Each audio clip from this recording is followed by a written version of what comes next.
Good evening, ladies and gents. Can everybody hear me? But more importantly, can anybody see me? Because today, if you can hear, I changed the settings of my mic, and I'm now better sounding. And hello, Sky. Him and his habit of showing his back. Yep, once more. Yep, I saw that way before the stream. But it's good to make mention. Oh god, blimey, I'm fucking tired tonight. I'm gonna load the game because, like, yo. This was like, I was trying to make a thumbnail. So I had to use, I had to replay the game just to make the thumbnail. Yes, please. So, here we are, lads. We are lads and lasses. Here we are. Do I sound better? Do I sound clearer? Do I sound cooler? I'll leave that to when I have someone in the chat to pop up. Alright, here we go. Defending old Barry boy. There's that odd familiar feeling again. The crushing pressure of his historical courthouse. Go blimey. I wonder if I sound very crisp as I thought I am. Well, let me check out my sound settings here. Yeah, it's good. Actually, no. It's a little different today. There's an even more menacing tension in the air. Ah! This is some menacing tension in the air here today. Isn't there, I suppose? Yes, I think so. Oh, there he is, my Ben. It can only be the result of the menacing appearance of the defendant. A little more courtesy, if you please. Oh my, I do apologize. However, you're certainly not mistaken that this trial is far from ordinary. What do you mean? I'm not privy to the details, however. I understand that no jury has been selected. Hey, yo, what? A trial without jury? Well, that's just like a trial of the professor 10 years ago. Yeah. What the fuck? A closed court. Oh, his hair's back. Good morning, my dear fellows. Mr. Sholmes. Have you made note of my hair, Mr. Naruhodo? An outright victory for science, you must agree. To be perfectly honest, so much happened yesterday that, well, I completely forgot about your little hair problem. Ha! What to one man is a little hair problem, is to another a day drinking dubious potion after dubious potion. You have no idea how my stomach ails me this morning. Dear, how awful for you. I'm afraid you only have yourself to blame, Mr. Sholmes. And good morning to you, Mr. Ripper. I'm delighted to see you looking so full of vim. And you, I see London's celebrated great detective is as active as ever. Yeah. Oh, fuck. Right, there we go. Oh, you exaggerate, my dear fellow, compared to my paltry engagements with a few trivial cases.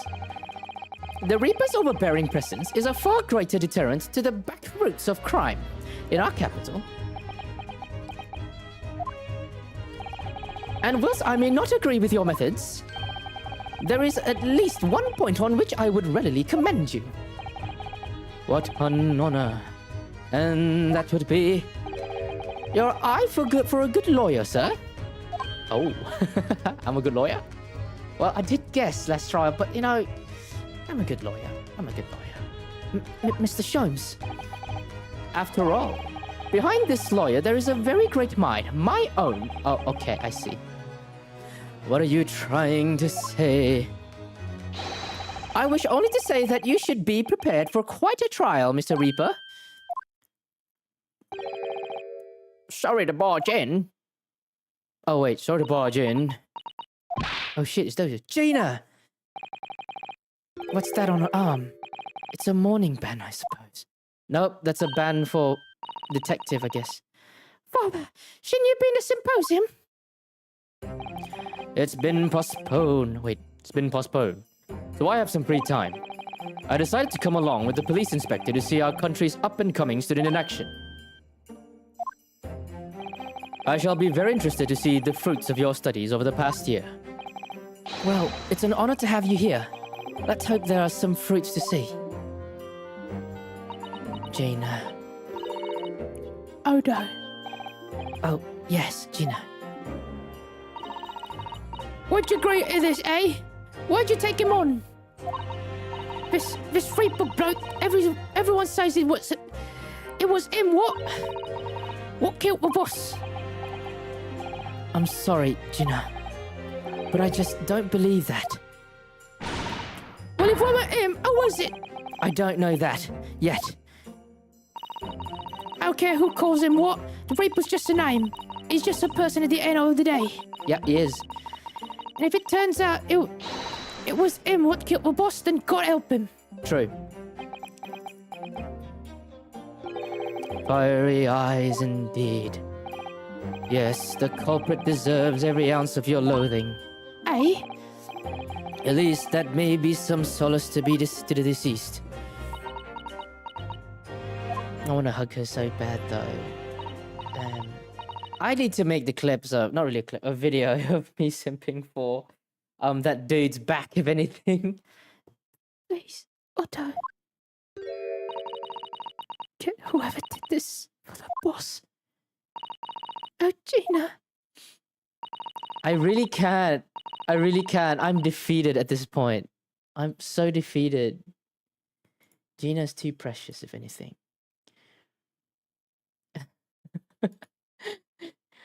Oh god. Oh no, no, nah, mate. Nah. Nah, it can't be. But whatever. I feeling this useless, but there's nothing I can do. So you've gone far, you've done this, and made the wretch pay. I will. Counsel for the defense and the defendant. Court will be in session shortly. Make your way into the courtroom at once, please.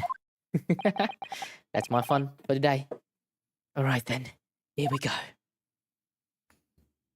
Just two more chapters. This one and the after. It's time, Mr. Naruto. Lord fancies. God blimey. Okay. One who lost his treasured brother to a masked murderer. One who lost his treasured father in a foreign court of law. And one who lost the man who helped her escape destitution. All that misfortune, all that pain, on course to collide headlong in this trial.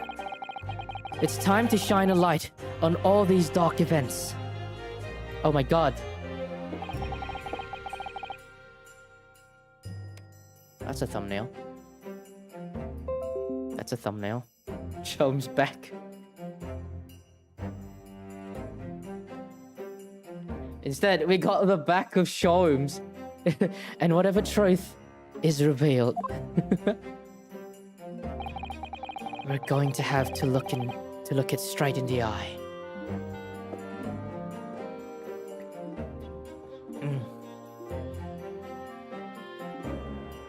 Should I get chocolate? No, I'm on a diet. I can't. Excelente.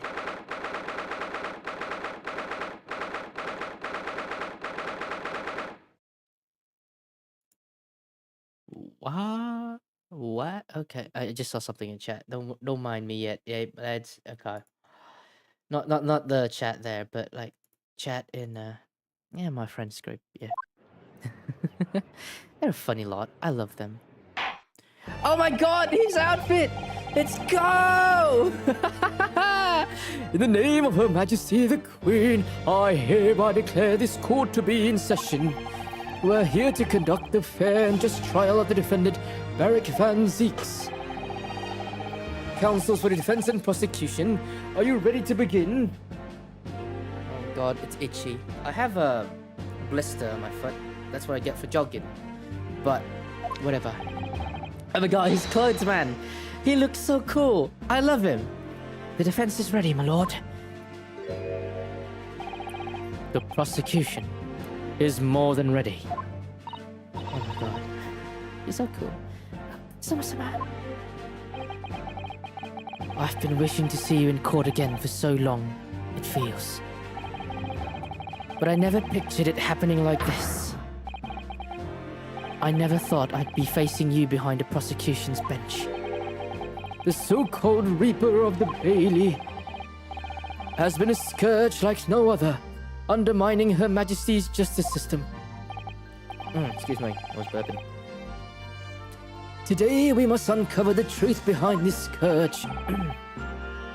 In other words, this trial is going to be a lot more far-reaching than Inspector Gregson's murder. The truth reveals by these proceedings may have been unpredictable repercussions through the judiciary. Accordingly, they are to be conducted as a closed trial with no members of the public present. By Her Majesty's direct orders. How will that work, my lord? The burden of all arbitration and adjudication falls on my shoulders. Therefore, as you will see... God blimey, it's like nobody's invited to the birthday party or something. This is sad as shit. The juror's bench shall remain vacant today. Can I sit there? If no members of the public are present, might I ask who is currently occupying the gallery, my lord? They are members of the judiciary, here to witness proceedings and ensure an equitable trial. Members of the judiciary. Oh my, this is very unusual trial already. There is, of course, another unprecedented aspect to these proceedings on which I must elaborate. The counsels for the prosecution and the defense are both aliens of Great Britain. Oh, is that why? Yeah, for real. I think that could be one of the biggest reasons. I believe it takes an outsider to see the truth sometimes. And as I stand here in this courtroom now, I'm quite certain. This is the reason why I had to come to Britain. Kusuma. Very well, let us commence proceedings. Prosecutor Sogi, your opening statement, if you please. An opening statement, certainly, my lord. The incident took place on 1st November at just after 5 o'clock in the afternoon. The location was a building of flats on Fresno Street, on the outskirts of the city. Oh, my phone. Be right back. I need to get it.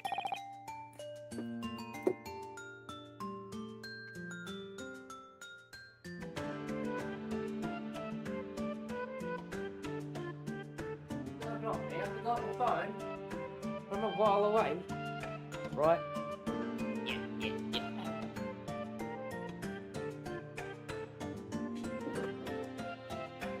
The victim's body was discovered there in an old single-room rental property.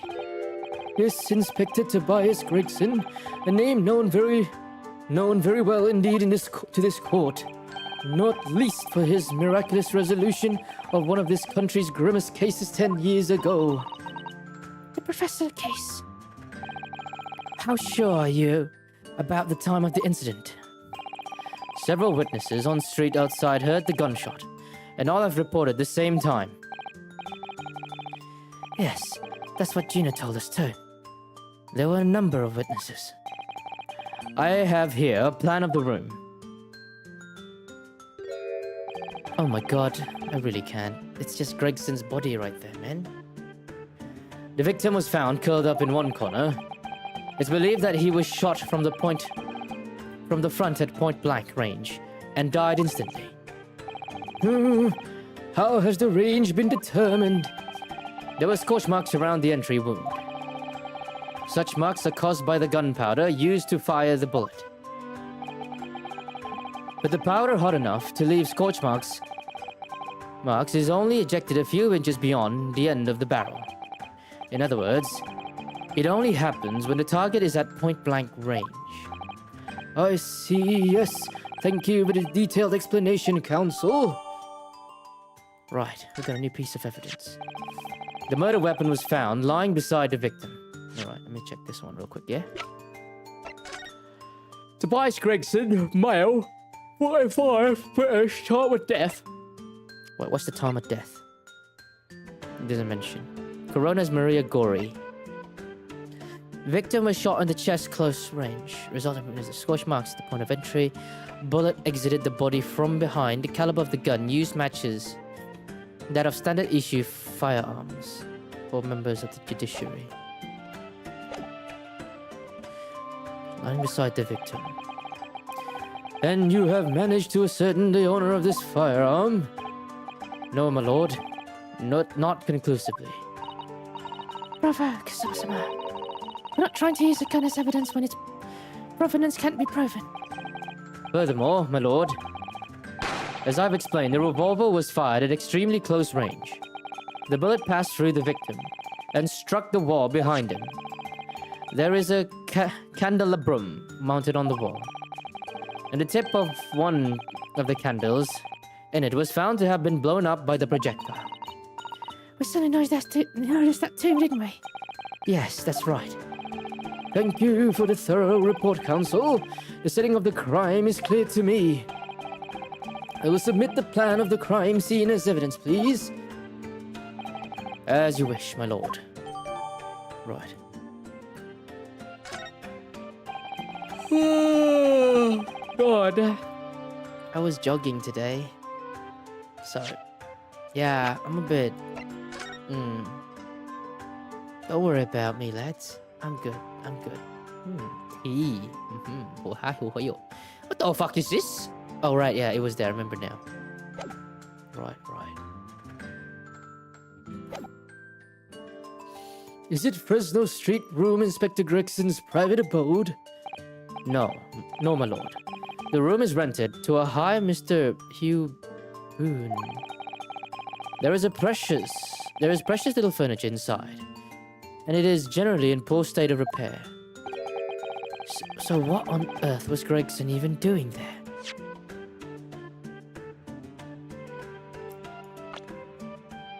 Hugh Boone. Daily visual. Right. This Hugh Boone could be daily visual. Presumably he was investigating some case or other. When a policeman was informed of the gunshot from the witnesses and rushed to the scene, he found only the deceased inspector and the accused standing alongside holding the revolver. The attending officer arrested the accused on the spot. So the details of the case are clear.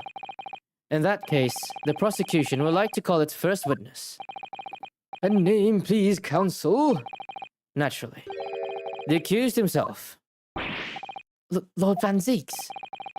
As a prosecutor, he believes in the oath of office he's taken and will be compelled to tell the truth. Very well, let the defendant take the witness stand.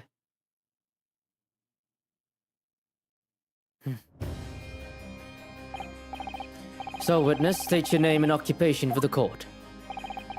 Barrack Van Zieks, Old Bailey prosecutor. I presume, Lord Van Zieks, that you heard Prosecutor Sogi's opening proceeds? I did. It is alleged that you were found at the scene of the crime, and that you were arrested by the arriving police officer. Can you confirm this? Yes, my lord. Then I'm sure the court would like to hear you explain some things away. Namely, why were you there in the room on Fresno Street at the time in question? And what exactly took place? I intend to explain away nothing. I will simply tell the truth. I must say, Lord Van Zieks, I never imagined this day would come. Or rather, I didn't want to imagine it would come. But since you became known as the Reaper, a part of me has been dreading it. Your formal testimony then, witness. Alright. Has this happened all the time? Because I don't think the defendant actually testified. Was the first one to testify. And usually, yeah. But I think, yeah, this is what shapes the Phoenix Wright games today. I was investigating Gregson, and my inquiries had led me to that address. When I first entered the room that day, it was dark inside, and I saw no one. A moment later, I heard the gunshot. I spun round and saw the revolver on the floor. Just as I picked the firearm up to examine it, the door flew open, and I heard a man scream. It was only then that the body of Inspector Gregson appeared before me. I see. That testimony was the whole truth. The whole truth. It was. So you heard the gunshot being fired in a room with no living occupants. Oh, I see. Wait. Oh, I see. Oh my god, what? And moments later, a corpse somehow appeared before your eyes. Is that it? You're right. You haven't explained away anything. In fact, that would barely qualify as an excuse. I thought you were my mute apprentice. Yet it turns out you have a way with words, Prosecutor Sogi. It would appear to be a singular tale indeed. Singular isn't the word, it's laughable. Tomorrow's another stream day. I'm testing this 4-day stream out. Maybe for a month if I can cope. I'm really tired, really. What's got into Kazuma? He's not behaving like himself at all. Actually slept a lot today. Like, I'm well rested, but I also jogged today, so... I can handle it. Very well then. Counsel, you may begin your cross-examination. Yes, my lord. I really want something sweet. I am actually very, very groggy right now. The facts of the incident. Okay, let's see. I was investigating Gregson, and my inquiries led me to that address. When I first encountered the room that day, it was dark inside, and I saw no one. Right. A moment later, I heard the gunshot. I spun around and saw the revolver on the floor. Just as I picked up the firearm up to examine it, the door flew open and I heard a man scream. It was only then that the body of Inspector Gregson appeared before me. I see, my good man. Right, let's get that sorted out, yeah? So, what about the wig?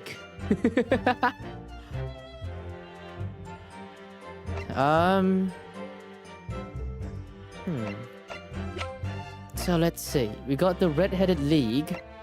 We got photograph of Mr. Visual. We got a letter of introduction that Mr. Visual is gone. Yeah, I mean this one. So I don't think we'll be using these anytime soon. Let me check out this one closely, yeah? So this one is like the sign. Right. Okay. I just need to prepare my weapons, yeah? That led me to believe it. Now, I know this is a key, so I don't think I'll be using that yet. Can I check out what's in the bullet holes? Right, I haven't inspected this. Standard issue for members in the issue then. Yes, when I asked about whether records are kept issued to, I was told that for the past 5 years, they've been engraved with a unique serial number. Oh, as far as I can tell.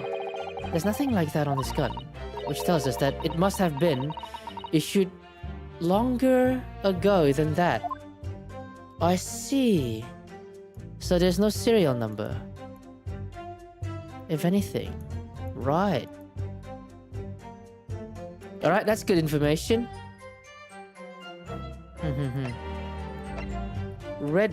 Flame red wig, scene of the crime. Inspector Gregson, yeah. So he got in. This is where he was shot. Alright, let's press him, mate. Hold it! Let's fucking press him. You were investigating the inspector? What on earth for? I'm not at liberty to say. Sorry. I identified distinct possibility that Gregson was involved in a case I was investigating. Regrettably though, he was killed before I could secure the proof I need. Is the court to understand then that on the day in question you followed the victim to the scene? No, I was privy to this moments of advance. How? I stole into this office, into the yard, and consulted his diary. The address on Fresno Street was noted in 5 p.m. entry. You illegally entered the man's office. In Japan, that alone would constitute a very serious offense. As it does in Great Britain, I assure you. Not the case. Is that not the case in Betsy? I was aware of the possible consequences. So, in summary, you were investigating the victim. And yet, you refused to tell the court why.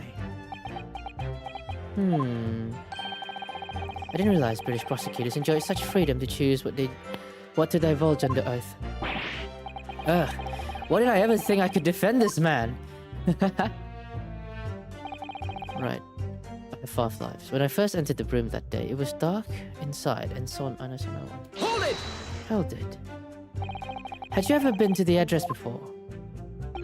No, never. I only learned of the place as a result of my investigation into Gregson's activities. There was no light inside when I entered, so it was all but impossible to make out anything. But at 5 p.m., the sun would only just have gone down. It would still have been reasonably low, I say. Oh, my body is very tired. The room has a window, but it was boarded shut. Very little light found its way into the room from the outside. It was extremely murky inside. I wouldn't have noticed if the victim had already lying on the floor. No artificial light in the room, you say? You're quite sure? That could be a candle. Yeah. That's a candle as well.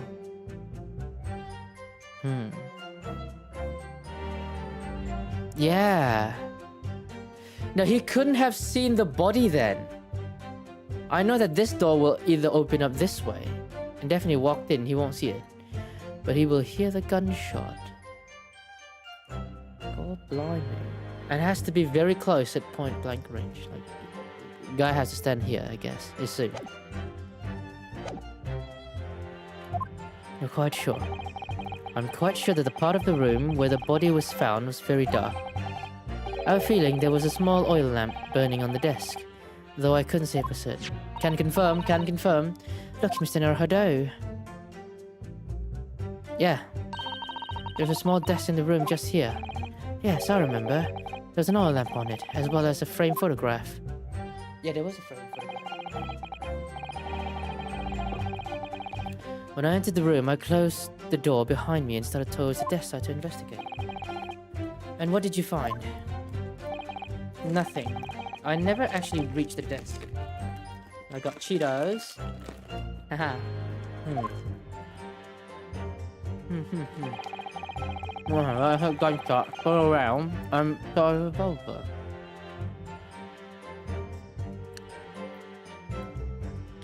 Hold it! So, who fired the gun? I have no idea. I went out in the room. You said it was dark in there. That's just right. But I didn't sense another presence. Aha, then could it be from somewhere outside the room? That's impossible. Oh.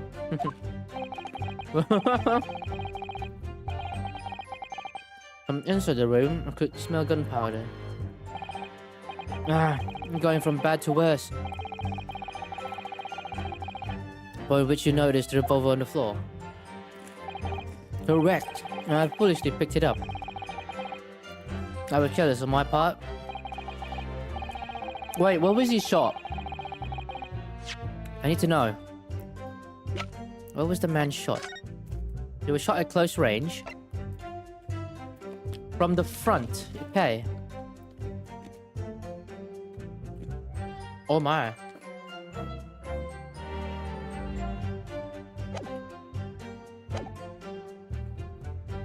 I'm fine. When someone hastily took it in your hands. In point of fact, my lord, I believe I did not. What?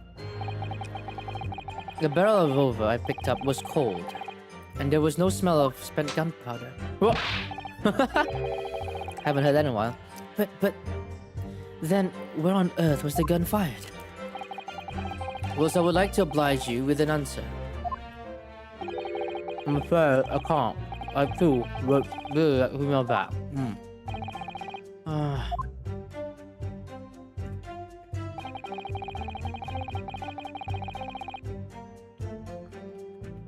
Hold it! A man, you say? One of the witnesses, I presume? Of what? I will put my walk on a federal street. Well, read merchants. I see. A match seller, newsmonger, and a peddler. A statement saying they heard the gunshot.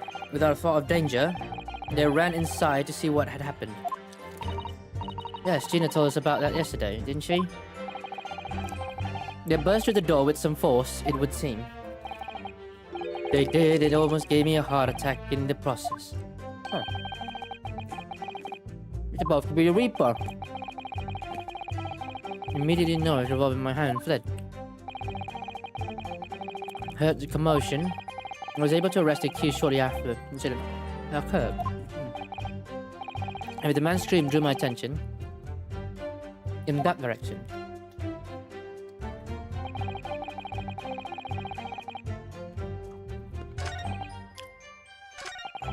Oh, in the attention of Gregson. Okay. What do you mean by that? In what way did the body appear? I honestly can't explain it. But it's the truth. As far as I was concerned, the body had been there until that point. And suddenly there it was. Did you perhaps hear the sound of the victim falling to the ground just beforehand? At that moment, what I heard was the sound of the door flying open and the scream of the man who came inside, nothing more. See, after the man fled, I examined the body. I was stunned to find that it was Gregson. I was so stunned when I heard the news. Most curious circumstances indeed. How the inspector was killed.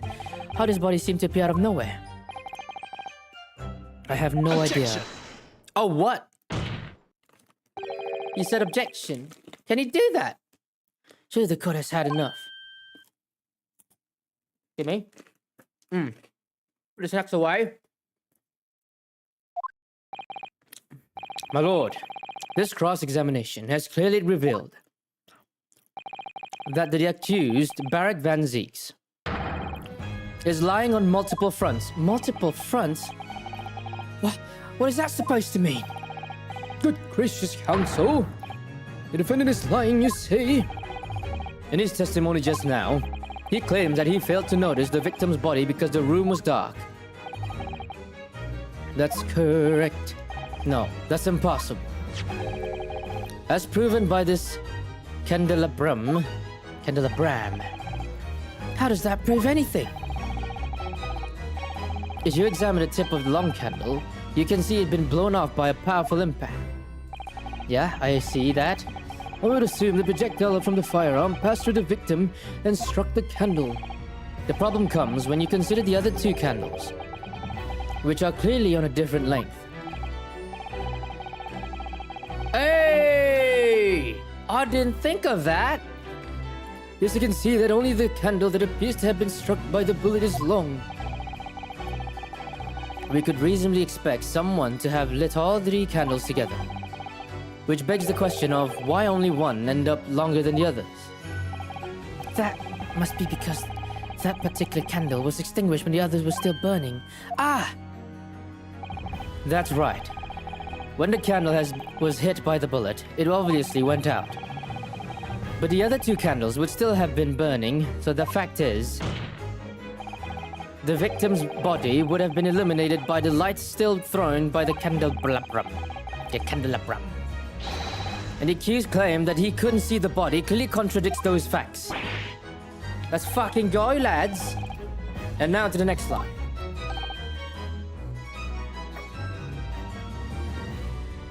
Damn, dude, Kazuma is showing no mercy. There's more? The accused also claimed never to have visited the scene of the crime before. That's the truth. In that almost empty room, the police discovered something very unusual. A purple. What the fuck is a fly? The same little fruit fly. I haven't named him yet. What should I name him? Who knows? A board cover-up from top to bottom in police documents and newspaper cuttings. Oh. Yes, that's right, we saw it too. It goes without saying that the contents of the police documents cannot be divulged. However, they include a number of reports from various historical cases. The oldest of which was from 10 years ago. 10 years ago? This is starting to sound familiar. And there is a common thread linking all the documents on that board. Indeed. What is that common thread, counsel? They all relate to cases prosecuted by Barrett Van Zeeks. All of them? And furthermore, all those cases are ones in which the defendant was acquitted.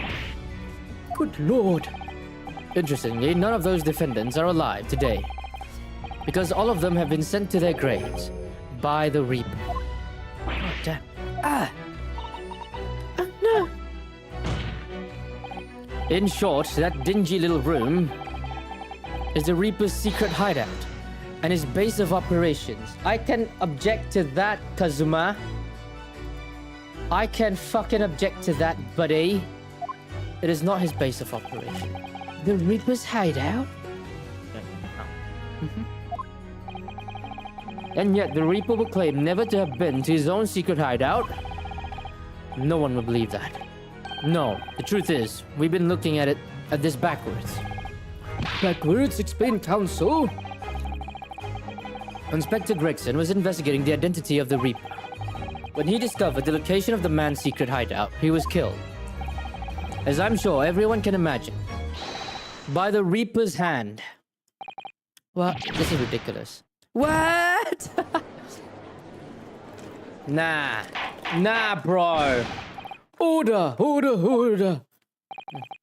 Oh, well, I have a paper cup.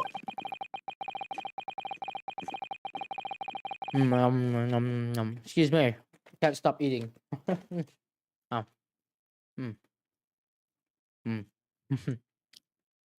Mary Van Zieg's an outstanding prosecutor, has rendered a great service to his country. However, it is with deep regret that I must concur with Prosecutor Osogi's contention that the defendant's testimony exhibits a number of stark inconsistencies with the known fact. All I have done is state the truth as I know it. Kazuma has done a brilliant job as ever. He's drawing on his experience as a defense attorney to build his prosecution case. And it's formidable. Not really. There's a little... I can argue back, actually. Counsel, you will submit to the board what you just showed to court as evidence. I believe it to be fundamental in establishing the facts surrounding the Reaper's existence. Thank you, my lord. Now let's inspect this fucking thing. And now the prosecutor would like to call the new witnesses to the stand.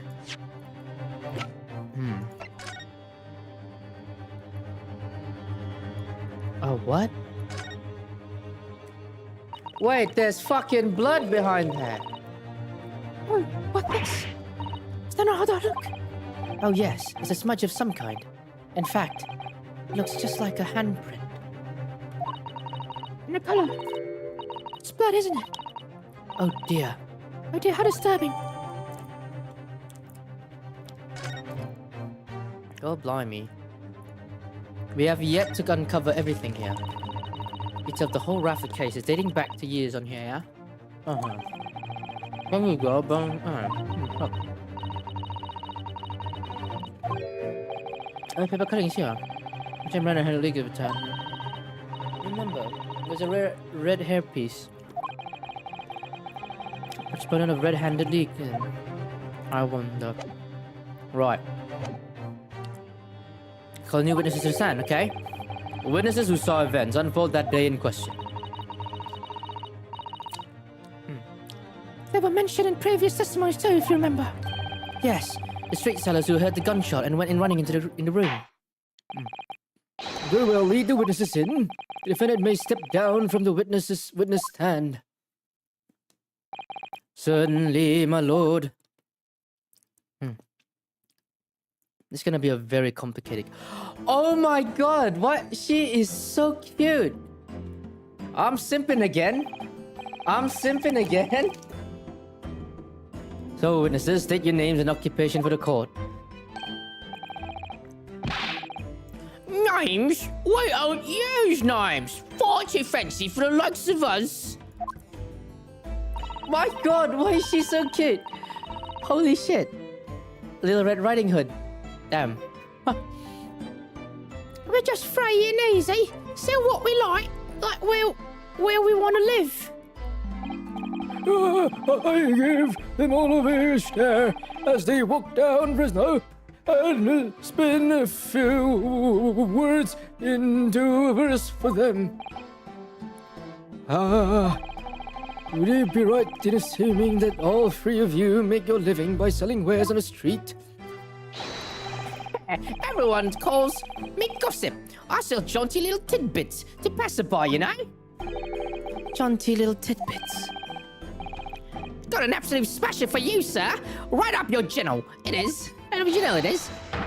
6p is the price, and not a penny less. I don't know what he's talking about. Wait, you're actually trying to sell it to me now?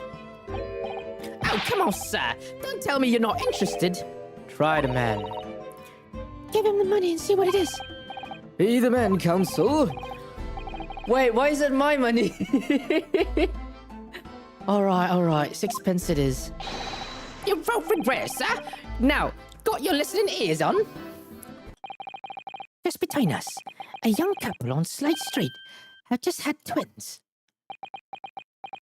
I see.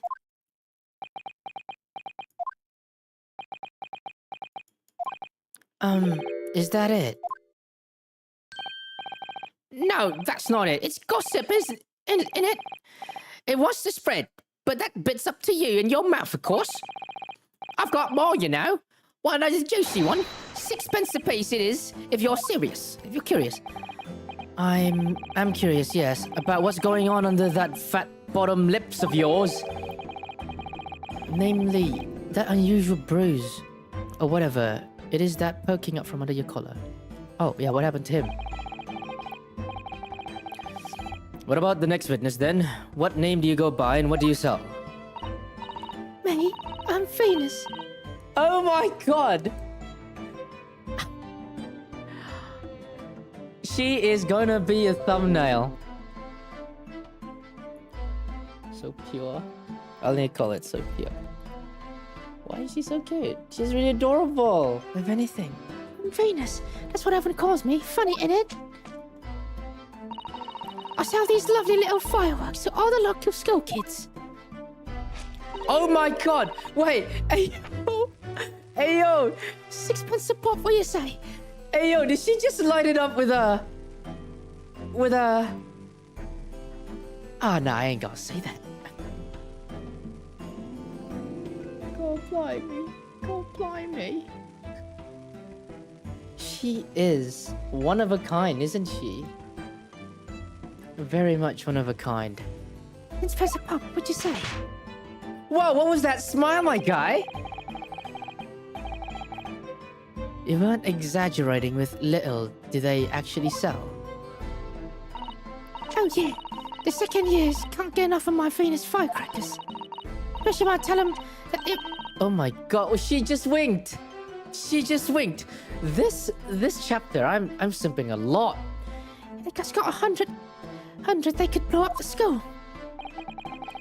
Not the most savory of ideas, young lady. What you say then, eh?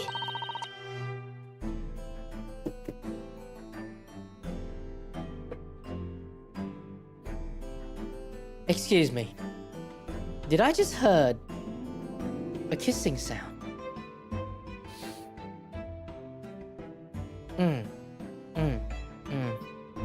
Yeah, I think I heard a kissing sound, yeah? For real. Hey, what about 6p a pop? What? Wait, what?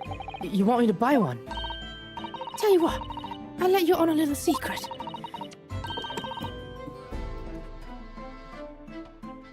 Excuse me. Yeah. Get 100 of them, you could blow up the whole courtroom. Try the woman. Try the woman. Get the money to see if she's right. Hey, oh, wait. Why is everyone making me buy stuff now? What? All right. I'll buy one. Lovely stuff. Right then, this is something a bit extra just for you. The Venus special. Only 600p. 600? It's 100 of my regular fireworks. Nothing little about that, is there? Why is she so cute? And there'd be nothing little about the punishment if I blew up the Old Bailey either. She was adorable. Straight up. And the last witness, what name do you go by and what do you sell? Think of me. Like all sorts of thoughts. I think, therefore I am, therefore I think. Because I stand on the street watching the world go on about me. They call me the old observer. Get up, old man. Everyone calls you a sandwich and you know it. So you don't actually know. You don't actually sell anything. Problem shared is a problem held halved, as they say. I give advice, I do. And think what it means. Whoa, what is that? Hot? Don't steal anything. No, come to think of it. What? Pity. No more purchases today, please. Well, we have quite a cast here, it seems. They concluded their business on Fresno Street from morning until night, my lord. And always in the same place directly adjacent to the crime scene. I see, and thus they have heard the gunshot, I suppose. Not only that. You know what? Since it's in the court record, yeah? I need to check it out. Real quick. Oh shit, sorry. Right. So this is what it is, yeah?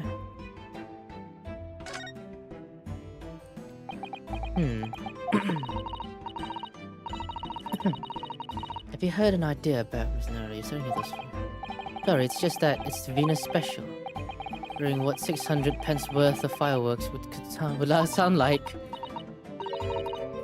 No, what?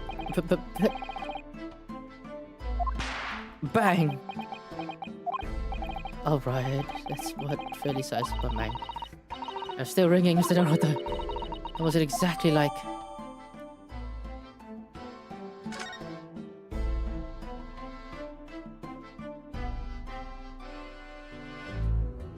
Oh, that's good information.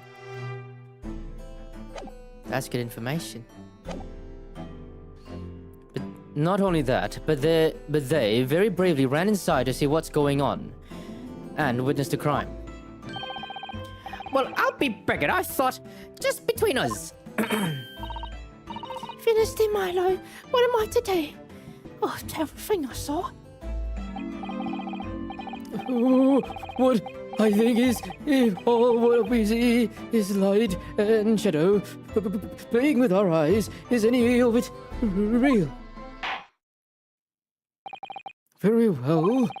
The court will hear from the formal testimony of these three witnesses now. You will describe in detail what you witnessed and heard at the time of the incident. Alright.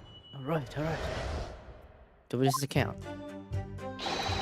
We saw the whole thing from start to finish, we did.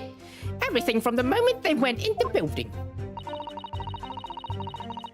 It was less than a minute after the Reaper had gone inside that we all heard a big bang. This is thumbnail material.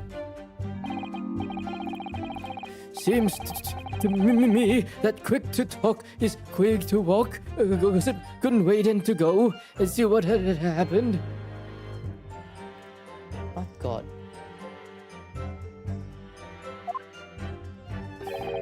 I ran into the room, and there he was, the Reaper, a gun in hand, standing over the dead body.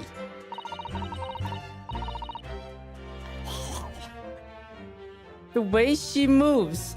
The way she moves. The way she moves. The way she moves. Excuse me. I was scared half to death. Me, so I ran to find a copper.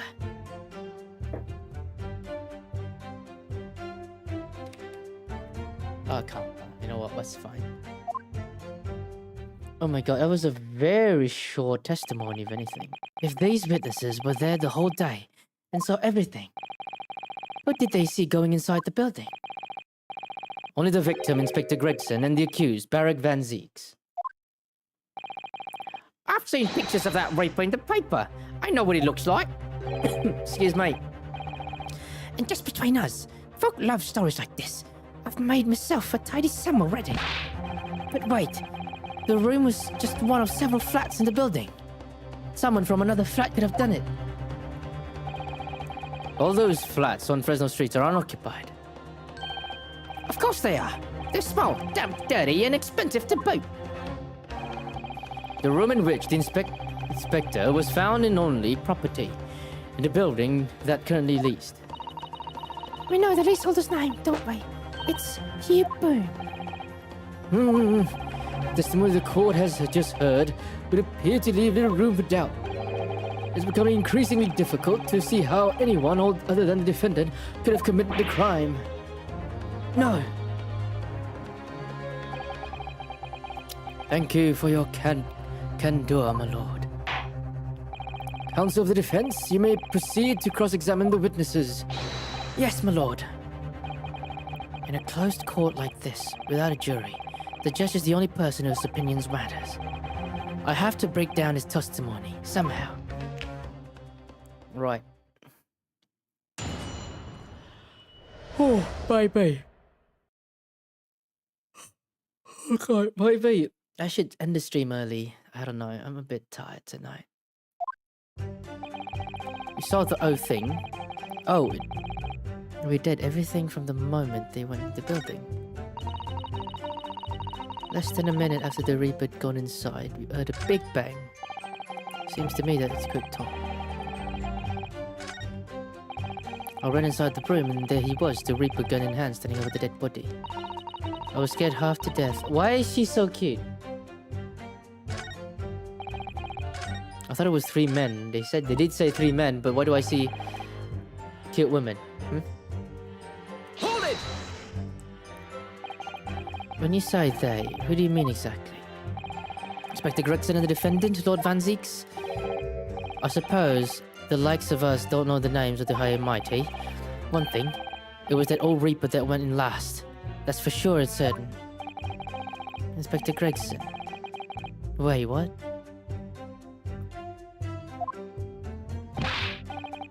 No, not at all.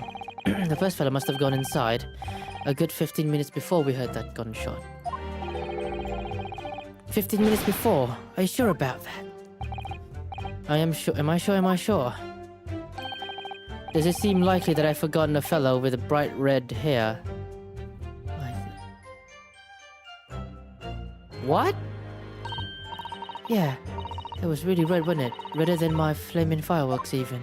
That was fire red mobs burnt inside of my eyelids, it is. Wait a minute. Saying the man was a redhead? Weren't you listening, chum? Hey, he was a redhead. And he had a big trunk with him as well. Gregson's hair isn't red. Not by any stretch of imagination. It seems likely that the person you saw wasn't in fact Inspector Gregson at all, but some other third party. No, I had to break it to you. The witnesses are correct. What? No, I didn't. Why do I have to see that? Let's have a look at this photograph of them taking a scene. Why do I have to see that? Yes, that's Inspector Gregson, alright. Dude. Man, I love this dude. Come on. Son, one on the floor. Let me investigate a scene, didn't we? Inspector Gregson wore a hairpiece though. Wearing something like that. The color does seem to suit the man. See? Oh my god.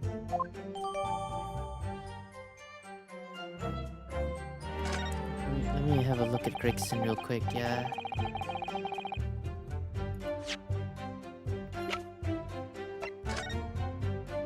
Wait, oh, it's a toupee. I always wondered what underside of a hairpiece looks like. Oh, no, Sarah Hutter, you always want to see what lies beneath, don't you? Not sure that's quite how to put it. There's a lot of birds keeping place at the time.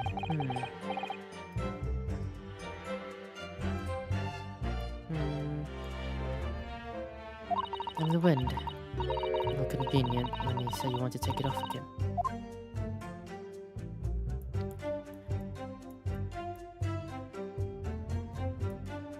Nothing out of the ordinary. Alright.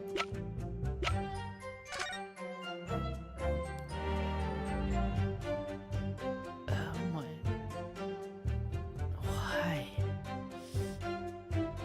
There's blood. That's a lot of blood. Gregson.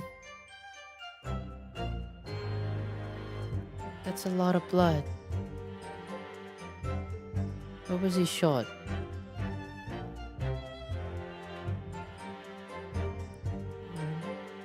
Gregson. Look how they massacred my boy.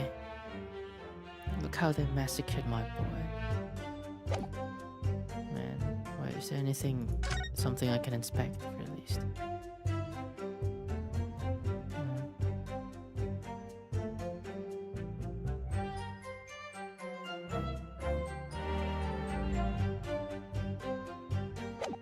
Colored basket boy, man. The red-handed victim was supposedly carrying.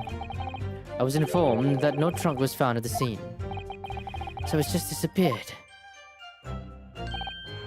Would you expect us to have been watching the building every second, do you? We definitely saw him in the dock going in, though. No question about that.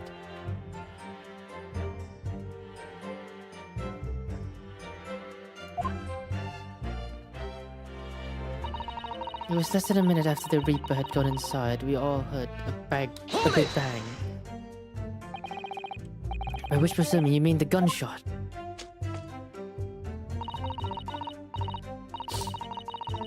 Whoa! Whoa! I sell these things, don't I?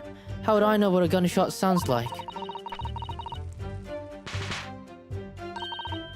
Can I see that again? That was a nice smile. That was a cute smile. I thought it probably sounds like a bit like this, doesn't it? And you say you heard the noise almost as soon as you saw the defendant enter the building. That's right. It was almost straight away. Bang! It went. Just like that. Well, he's the Reaper, isn't he? It's what the French call a fait accompli. Fait accomplice? If he's around, people are gonna go in the ground. I mean, that's what he does, isn't it? I think we got the message. The Reaper couldn't allow the inspector to live after he discovered his secret hideout. This is dumb. With no clearer motive for the crime. This is just like, what's it called? Sherlock Holmes. Sherlock Holmes doing his investigating thing again. Yes, incredible motive. Right. At that point, you ran inside. Is that correct? I want to take a picture of a smile, if anything. May I? I will. I will take a picture of a smile.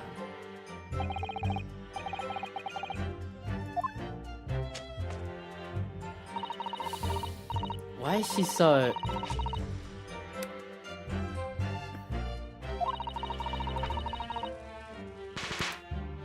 Oh my god, I got it!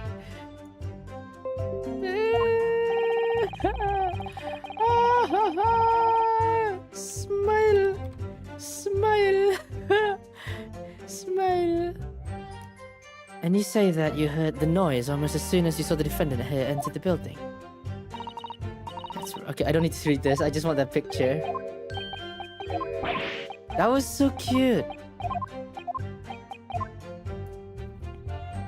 Alright, let's just... Gossip couldn't wait to go and see what had happened. Hold it! So, when Gossip ran to see what had happened, did you go too? Well, bit remembered all signs that I can do very well. You were way behind, presumably, with that sandwich board around your neck, and that big sign around your hands. What great burden you bear. Pardon me for asking, Mr. Sandwich, but is it possible you and I have met before? Actually, we have, in the first game, actually. I thought he looked familiar. He's the guy that drove the cart. Not anybody me, the sign's what makes me not who I am now. I signed FYM. So, you weren't employed as an omnibus driver just under a year ago then? I might be mistaken, but I believe his trembling hands intensified.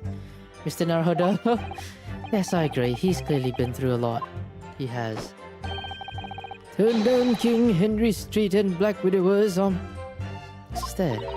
Oh dear, you've made him hide behind his sign. Life is full of surprises.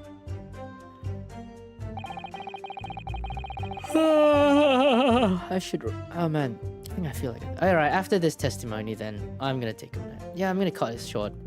Maybe the 4-day isn't for me. Gun in hand. Standing over the dead body. Alright? So then, you weren't the first person to arrive at the scene. Is that right? That I was. Kicked the door open like a professional I did and yelled out, "What's going off here?" What's going off here?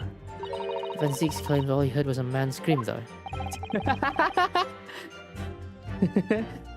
And was it dark inside the room? No, not dark at all. There was candles burning on the wall. Really? And there was a fellow collapsed on the floor. Just between us, it's the first thing I noticed when I got inside. Ah, I see. Claims not to have seen any such light on the wall. Next thing I noticed was someone standing right beside the body. The accused, Barak Van Zeeks. That's right, the pale-faced Reaper himself. I was a little shocked, I won't deny it, but I'm no lily-livered coward. Yes, you are. I stood my ground and gave the Reaper a cold hard stare myself. Excuse me! Excuse me! Do you have something to add, Mr. Sandwich? There's nothing to me. Empty in the head, I am just slices of middle. So I don't know what you could want with me. I think that maybe you remembered something. Having heard Mr. Gossip's last statement, I mean. My thing is, we're not all nothings, really. We try to dress ourselves up as something else, but at the end of the day, we're all just street sellers. That's enough of you, Sandwich. Keep your trap shut now. Unless you want us to make you into a real sandwich. When he saw Reaper, he fell clean over his backside. That's it. That's actually pretty important. Oh, you frog picker! I told you to keep that secret. He screamed, he did. Scream and scrambled off on all fours. That's what I wanted to say. Mr. Gossip, is that true? The floor was dead slippery, that's why. Planted my hand on a filthy pool of blood. Didn't I? Yuck! What? Full of blood? Listen here. Even when I was sprawled over on the floor, I still kept giving that Reaper a cold hard stare. Don't you forget it. Oh, someone texted me. Let me check real quick.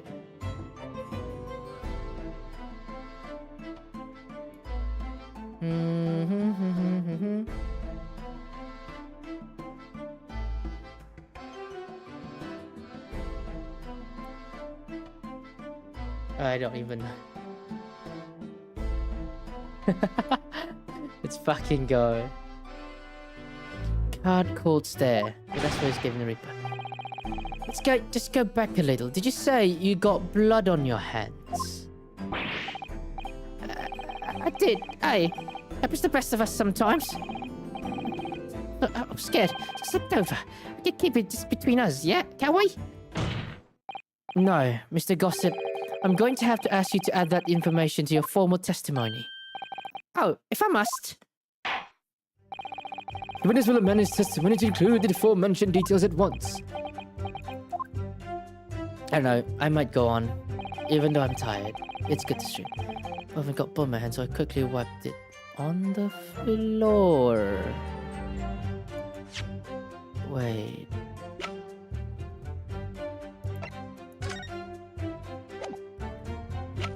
Blood on his hands.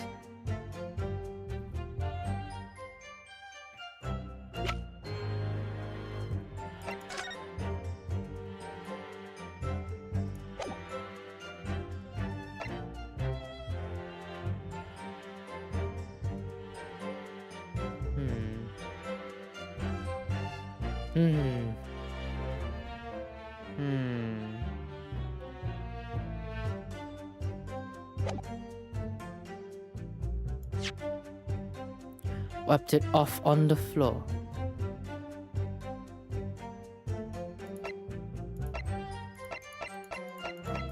But there was none at the scene though.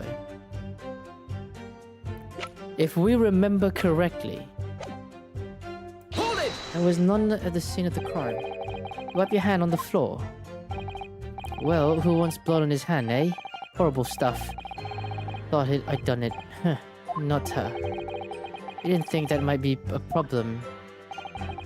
Does it really matter if I get a fruit grubby handprint on the floor? Clean up in the end, won't they? Don't make such a fuss. The message of Moses. Something wrong, Counsel? No, my lord. I didn't remember anything in the report about a bloody handprint on the floor, that's all. Don't come with all that. You can't intimidate me. I know what I did. I wiped it off on the floor, the blood. I wonder, could that be what happened? What's that with that? I don't have the answers yet, but I think we may have just uncovered a vital clue.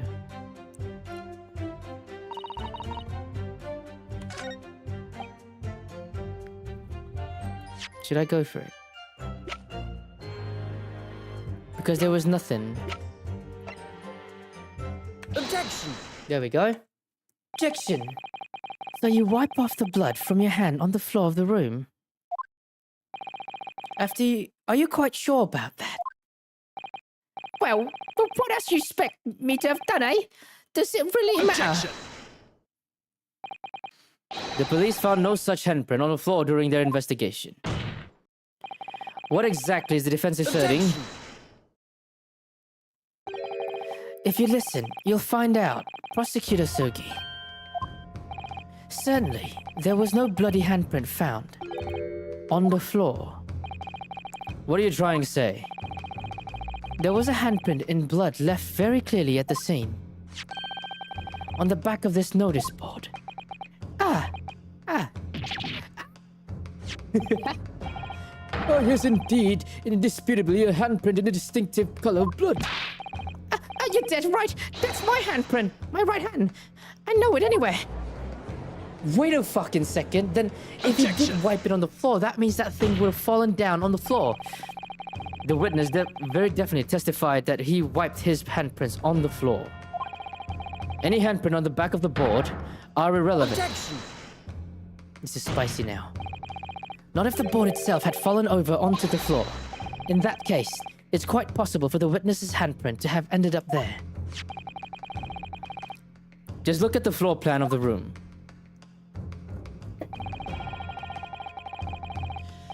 The notice board was on the opposite corner of the room to the victim, and in an upright position.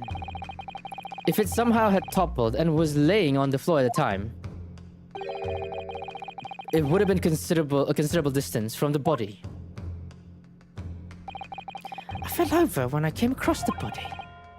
So I was basically right next to the cops. Not on the other side of the room. In other words, the defense's assertion is contradictory. Yes, it is. There's a very definite contradiction here, for which there must be a reason. I take it that you formulated a proper hypothesis, Counsel, regarding this apparent discrepancy between the witness's account and the handprint found at the scene. I have, my lord. Discrepancy this between the witness's account and the location explained by...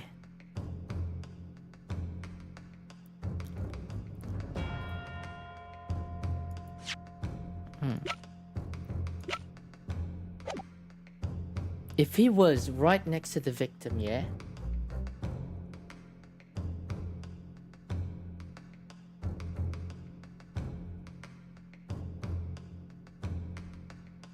Well, how does that work?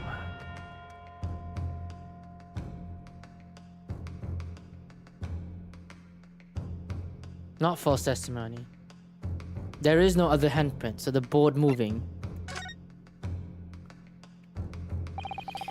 The real contradiction here is the handprint itself, not where it was found.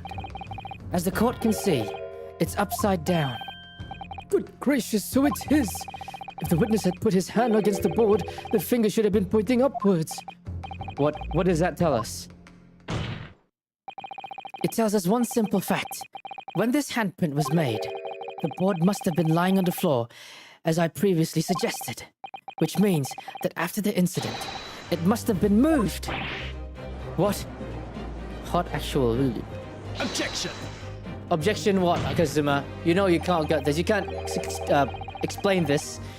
You're claiming that somebody moved the notice board after the shooting.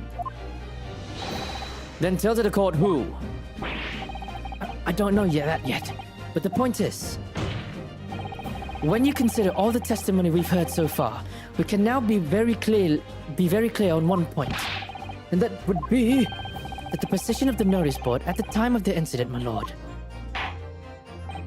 So, counsel, I must ask you to clarify your assertion for the court. At the time of the incident, where do you maintain the notice board was situated? Definitely here. Yeah, if anything, he wouldn't be able to see.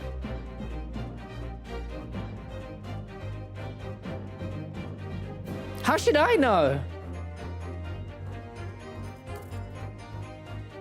If he was next to the victim, yeah? Around this area, actually. Take that! This is the only possible location. Immediately adjacent to the doorway. If the court would think back to the testimony given by the defendant earlier, he said that when he entered the room, it was dark and he couldn't see the body. But if the notice board had been here, the body would have been completely hidden from view. And the light from the candles would have completely been blocked, making the room appear darker. Objection! But the accused also claims that the victim's body was simply appeared before him. That's true. Or, in his precise words, Just as I picked up the firearm up to examine it, the door flew open and I heard a man scream. It was only then the body of Inspector Gregson appeared before me. I don't know about calling it scream, but he was talking about me and no mistake. Because it was me that kicked the door open. If you look again at the floor plan, consider what would happen if the door to the room was thrown open with force. That can't be. Then the door struck the notice board, knocking it over and making the victim's body visible. Good gracious! My client has told nothing but the truth. He simply described what he saw. This fucking guy. Order, order, order! Counsel, how has this not come to light before now? After the incident, somebody must have righted the board and moved it into the position where the police, myself, and my colleague saw it when investigating the room. Witness, what have you to say for yourself? what? My lord? You and your fellows were there at the scene before anybody else. It goes without saying that you must know something about the position of the notice board. The witnesses in his stand will testify again. You will each explain exactly what you did upon arriving at the scene of the crime. Hey, stop looking over your glasses at me! I get the message! She's cute. She's really cute. She's adorable. I don't know anything about the notice board. I just want my hand on it. That's all. Oh my god. Oh my god. Oh my god.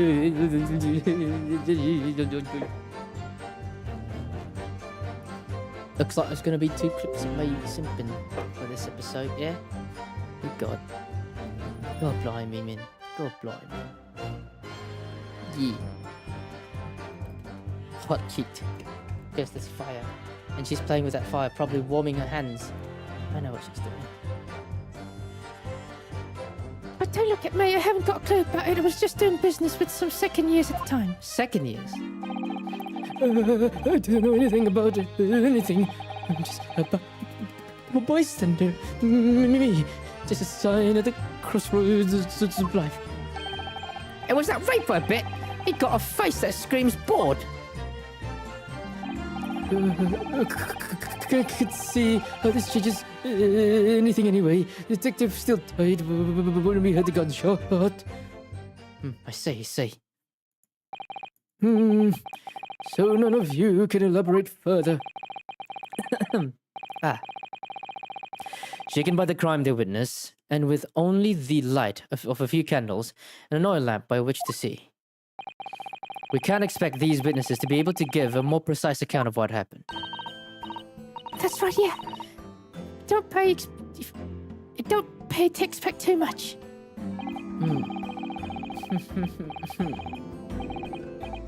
It's meaningless quest for knowledge. Destroying the world. That's what I think. Do you really? In any case, as this testimony shows, even if the notice board was moved by somebody following the incident, it makes no difference.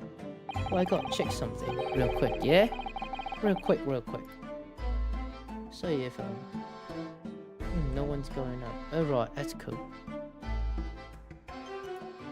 When the gunshot rang out, the accused was the only person at the scene. In short, the only person who could have possibly have committed this crime is Barrack Van Zeeks. None of this wrangling over the board changes that simple fact. Quite so. Does the defense still wish to cross-examine the witness despite the circumstances? Most certainly, my lord. I would. Very well, then you may proceed, counsel. Right, time to cross-examine. Maybe one more testimony? I don't know. Mr. Moving Board. I don't know anything about that notice board, I just want my hand on it. That's all. Hold it! So you admit that the board you wiped on your bloody hand on? I admit it. What's to admit? Is there a plain as day for all this to say a smashing print of my red hand? Perhaps you wanted to hide that handprint. As you wrote up the notice and pushed it to the corner, did you? No, I imagine the weight of the great lump. Do I look a powerful and well-nurtured man? Possibly, yeah. Well, did you see anybody else moving the board? Well, I've got nerves of steel, I can tell you. But even I have my limits. There was a body on the floor in front of me. That's what in front of me, and the Grim Reaper himself standing over it. There was precious little light inside. Either my bottom lip was a quiver. In other words, this witness is unforgivable to give definite testimony at that point. Yes, it would seem. Excuse me. I really can't. All right. Hold it! Second years, can you tell me that? Who's you doing business with them? You mean you were selling them fireworks? Yeah, what else? There's a priory school just round the corner, see? Those cheeky little so's and so's got a plan to blow their school to kingdom come. She's so precious, though. So I've been telling on them, letting their teachers know what they're up to. Oh, you have? Yeah, wouldn't want anyone to get hurt. The school know the kids are playing with dodgy toys. Then praise the Lord, the teachers take all the fireworks off of them. And then praise the Lord again, the kids all come back. Excuse me. Yeah. And then praise the Lord again, the kids all come back to me to buy more. Everyone's happy, see? That's a scam. What a racket. Of course. And sometimes the teacher give me a little bonus to thank me for letting them know. It's a busy old life, selling explosives. Venus is a guileful goddess indeed.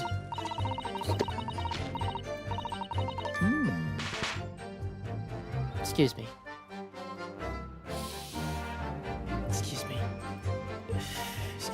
Well, telling barefaced lies is kind of my thing. It's kind of my thing, really. I'm ever so good at it. Excuse me. Did I, properly, wait. Yeah, it did. Oh my god, okay. Got the thumbnail. Something is wrong, Mr. Sandwich. If I said it was, we could just leave it at that. Would that be the end of it? No. Did Miss Venus' statement just now bring something to mind, perhaps? Philosophical thoughts? Deep philosophical thoughts. Let's see. There was a great liar. that great liar said without betting an eye, telling for his lies is kind of my thing. I'm ever so good at it. Would those words of her be a lie too, or the truth? In which case, she's not a liar. Oh, it's a hellish paradox, that one. Do you think? Don't you think? Well, wait, that's so cute. What's on his shoulder? I want it. I'm not entirely sure, to be honest. But it seems to me you're suggesting Miss Venus has been lying, are you? Oh, I saw her face. It was smug. I like it. What are you on about, old man? Trying to cause trouble, are you? Keep on like that. Whoa, it's so cute. I gotta take a picture of this for a thumbnail. She is so cute. I like that little dance. Oh my god.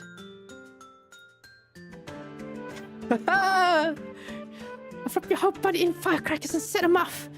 That gives you something to tremble about. You have a startling, disturbing mind between that sweet and innocent face, young lady. So, Miss Venus has lied in the testimony. Is that what you're saying, Mr. Sandwich? Well, if it means I'll be burning in hellfire for the rest of my days, so be it. Yes, that's what I'm saying. Can you elaborate, please, sir? Old Bevermouth, you rooms when the gunshot seemed to come from. But there was someone else who crept up the stairs behind him too. That's right. That Ryan liar over there.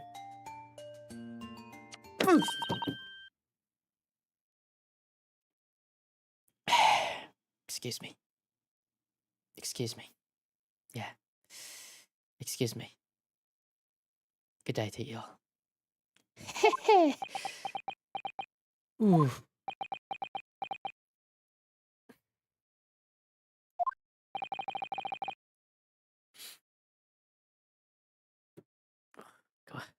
You mean to say that you did in fact betake yourself to the scene of the crime at all? After all? Oh, well. What I tell you, eh?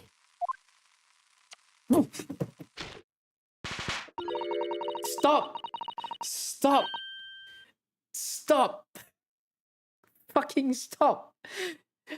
I said I was good at telling bare-faced lies, didn't I? Fucking stop, man! Yes, you mentioned it. Well, that revelation rocked the whole courtroom, didn't it? Who knew firecrackers packed such a punch? So you did indeed visit the scene of the crime, did you, young lady? Good grief! Well, now you come to mention it, I suppose perhaps... I do clearly remember climbing the stairs to the room, yeah. Either you clearly remember it or you don't. Well, I shall consider a fitting punishment for this perjurious act later. For the time being, you will immediately amend your testimony and reflect the truth. Yes, my lord, of course. Right. Perjury, huh? I did sneak alongside, behind gossip, and have a little peek in the room where it all happened. There we go. Right, nothing to object there, so... Hold it! Let's see what we got. You make a habit of lying, do you, Miss Venus? Well, I suppose so. I don't really know, to be fair. If you want my advice, though...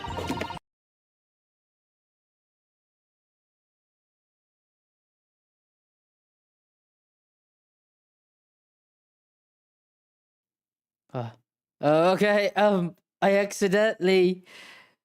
My headset and everything, I may have to restart the game, now that I can't hear anything. Wait, excuse me. Even my model is frozen. This is kind of awkward. Should I like set everything up first? Oh god. Every time she kisses the firecrackers, man, it just gets me. Excuse me, let me like try to restart the whole thing, yeah? Camera off, camera on. I may have to restart the game. Okay, I'm alive. I may have to restart the game. G, real quick. God blimey, man. Wait, let's see what I got here. Yeah, I got that. Yeah, I may have to restart the game real quick. Oh shit, save real quick. Yeah, don't worry about it. Oh my god, I can't even hear the game anymore. This is utter... This is embarrassing.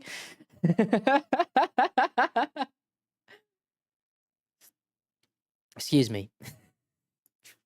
Honestly, excuse me.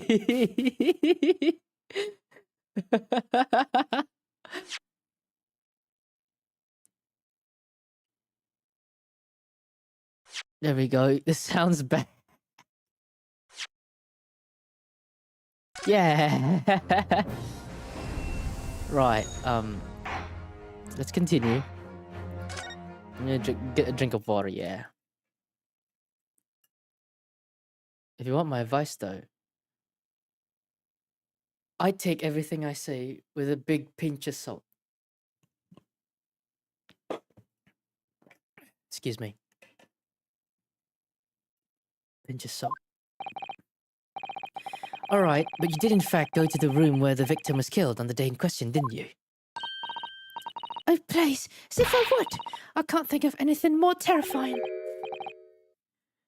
The truth, please. But all right, just a bit then. I mean, a girl my age is curious about stuff, you know? Did you touch anything at the scene? Oh, please, as if I would. I mean, there was a dead body on the floor. The truth, please. But all right, just a bit then. I had a look to see if there was anything I could sell. Fucking hell. Stop. I reacted this. Why am I sensitive to this? God blimey, she is precious. Okay. It's like ASMR. I'm really sensitive to ASMR of anything. Did give the place a once over, but nothing to do. Right home about. All right. Okay. Here's at least a cup of coffee now. Right, now I hesitate to ask, but... And you didn't move the notice board by any chance, did you? Oh, please, as if I would touch anything like that. Just a few bits of loose change is all I had. The truth, please. Stop. I'm scared. I'm scared. Well, all right then. I thought there might be something worth having underneath it. So I pressed the flipping thing. So I flipped the blasted thing. Excuse me. You're telling us that you did move that board.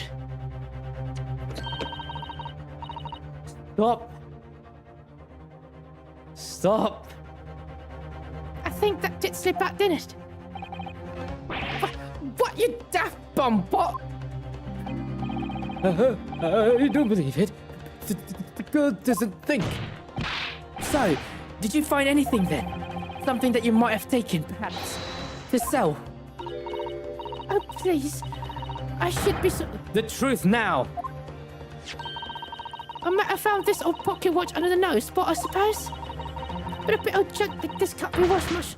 Oh, wait. Why is she cute? I'm taking it. This is thumbnail material. Hella hit. Holy shit. What happened here? Wait, why is she here? So it was you, was it? You're the one who took it. Gina.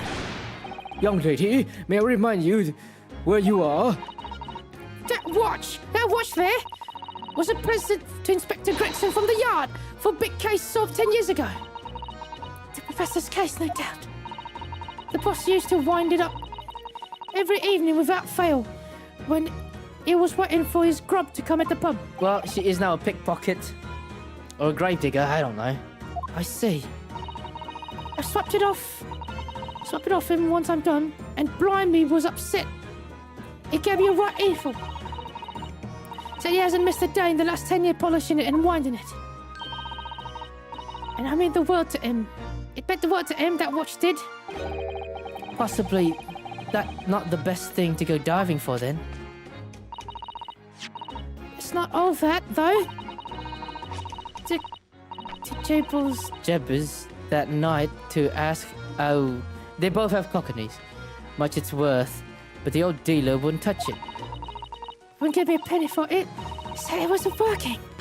Knocked about and worthless, he called it. Ah! I know I should have lifted it.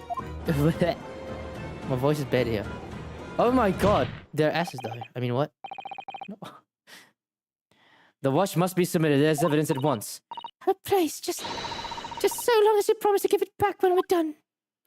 Not a chance! I'll swipe it from you if you try to get your grubby mitts on it again. That's enough! Hand the watch to the bailiff forthwith. Now, children, watch your manners. Good lord! The glass appears to be broken. More than likely, it shattered when the inspector was shot.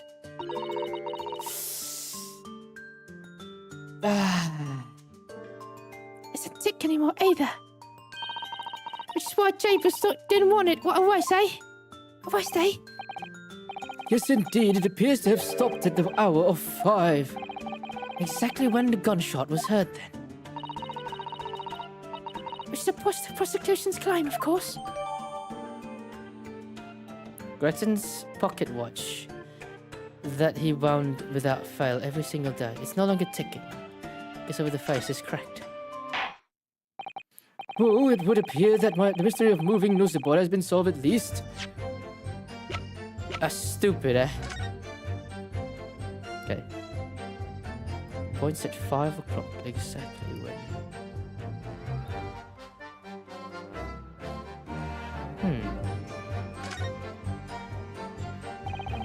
There's a tiny stub sticking out of this small... Oh, look, here. Well, this must have been a knob or something. At the time. In that case, seems we know Inspector took such good care of this watch. Probably broke when the incident occurred, didn't it? Yes, of course.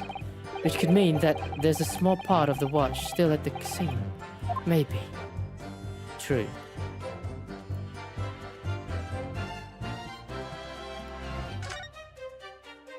Wait a fucking second. I recognize that. There's a tiny little keyhole here, can't you see? But that's probably for the window used to wind up mechanisms. It looks a little unusual, don't you think? Why do I feel as though I've seen something? Something a bit of key that's about the right size to fit in. Yeah. So let's check the carefully what we've already found. Yeah. First, check out this watch. The glass has a really bad crack. I have a what's it called? A pocket watch as well though. I use it whenever there's a test. Because there's no goddamn clock during tests and I don't know what time is it, so I usually just bring it during tests. What a shame that the inspector clearly looked after it so carefully. Imagine Mr. Sholmes could repair it, don't you? Imagine Mr. Sholmes could repair it, yeah. I think so. He's very adept at things like this. He's a man to have around, in fact. I can't remember he's a great detective, Mr. Protato. Not an odd job man. I'm pretty sure he is too. Right. So there's nothing there, nothing special.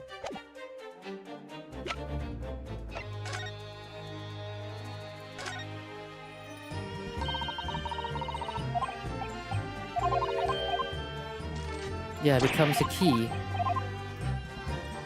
Just when I thought this key was something important, but it was for that pocket watch.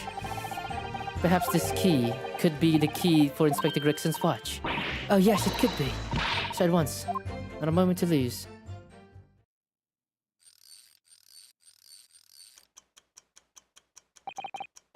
I knew it. A perfect fit. Look! Inspector Smudge just started going again. Ah, so it's obviously just not been warmed up, that's all. What is it, Mr. Sato? Well, if the watch isn't actually broken after all, I feel it could have profound complications. Oh yeah, that is. Perhaps you'd be better start thinking deeply too. Every day without single fail, having wound it up, it started ticking again.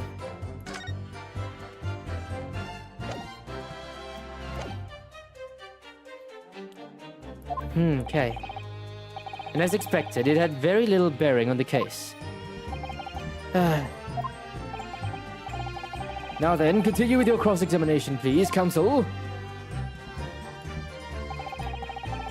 Thinking about anything, I'm just a bystander, just a sign at the crossroads of life. There was that Reaper, I bet he's got a face that screams the board.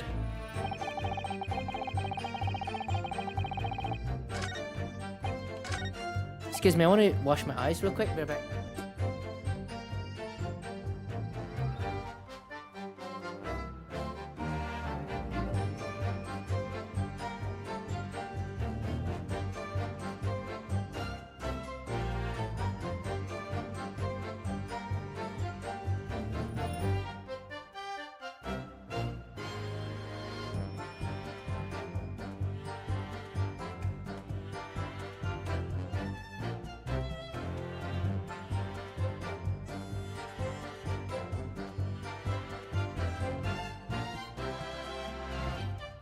God blimey, my eye was open for a bit. Okay. A bystander crossroads of life. Do I have anything to do?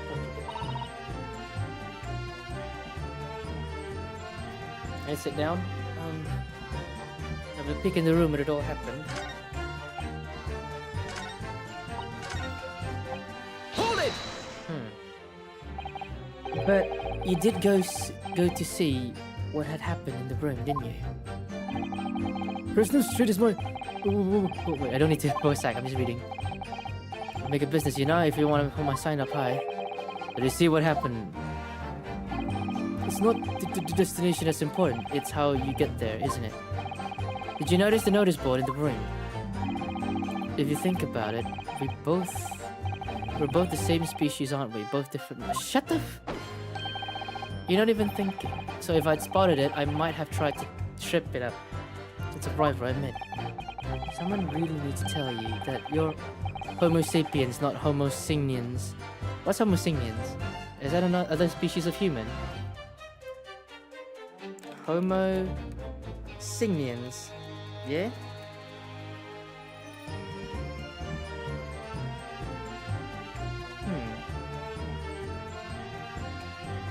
Signians. Oh, Signians. Oh, fuck. I thought it was like another species of humans, like Neanderthals and other hominids. Oh god, okay. I'm dumb. I'm not a science man anymore. Homo Signians. Does that mean you didn't notice the board? I can only repeat what I said before. I don't know anything about anything. I'm just a bystander, me, just a sign across the roads across the road. In which the case, just who was responsible for moving the notice board?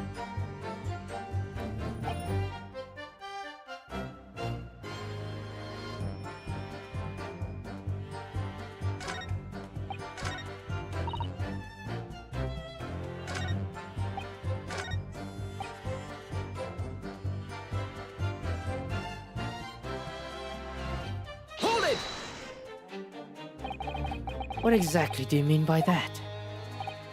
Oh, come on now, don't tell us you've not noticed. He looks like he hates everything in the world, that fella. But not the notice boards. They're one thing he likes, he considers very nice. I can't say I'd ever noticed.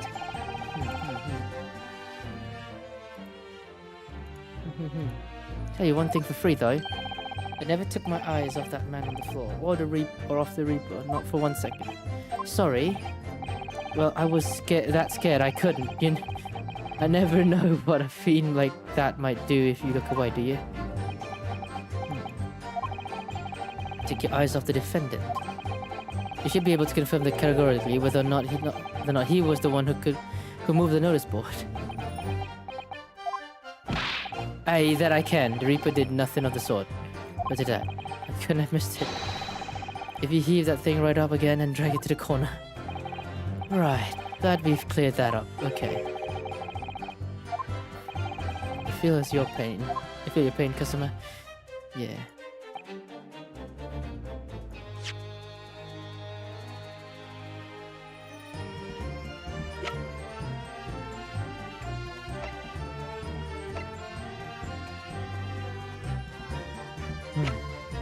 Right. Let me think.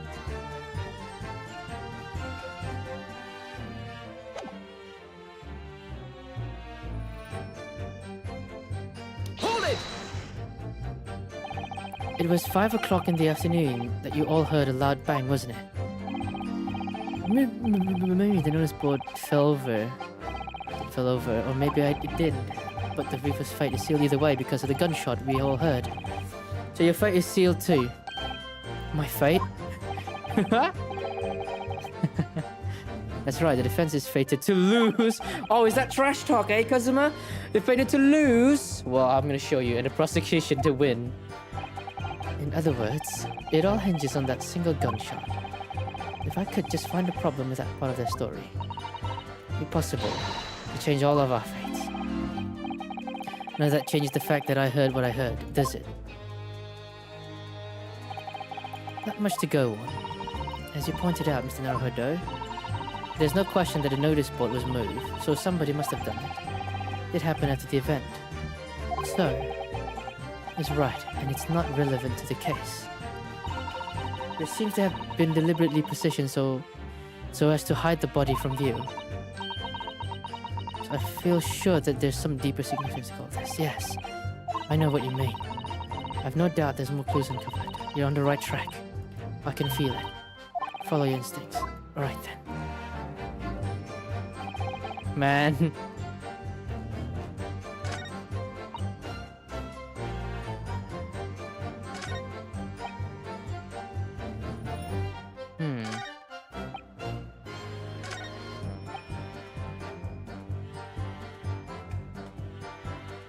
When we heard the gunshot.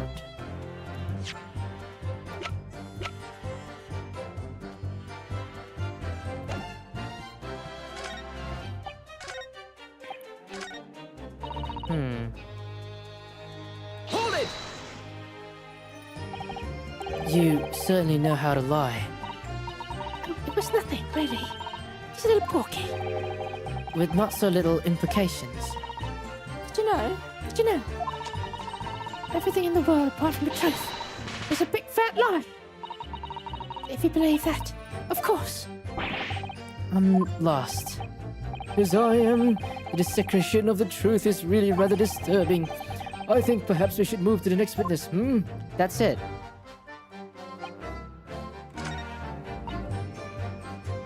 Have a little peek in the room. What all happened?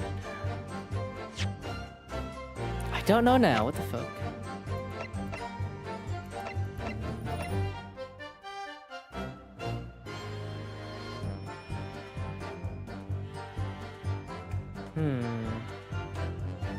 Alright, after this, I'm ending the stream. 2 hours should be good, yeah? Because I'm really tired. Yeah, it is, I don't think I'll be able to free. I'm just throwing it out. Small room in the building of the flats on Fresno Street. Victim. Regression is found.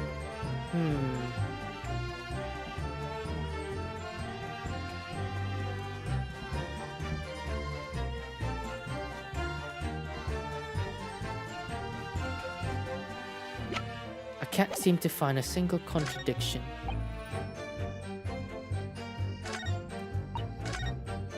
Hold it!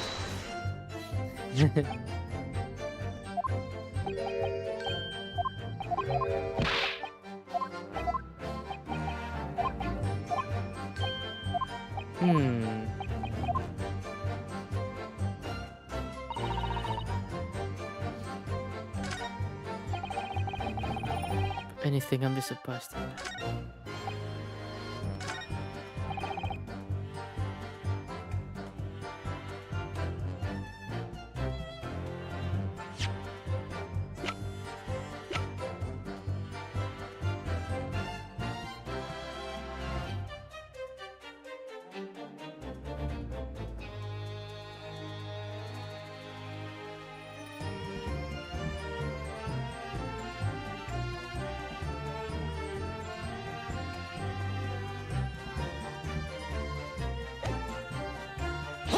Can I hold this again?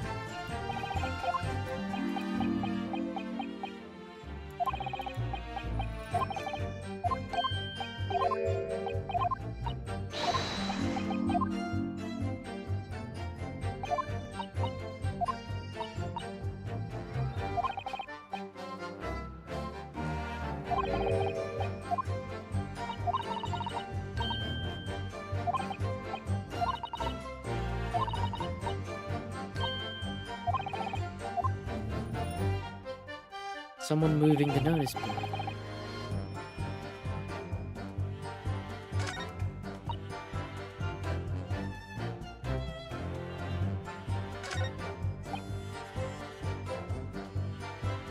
Hold it!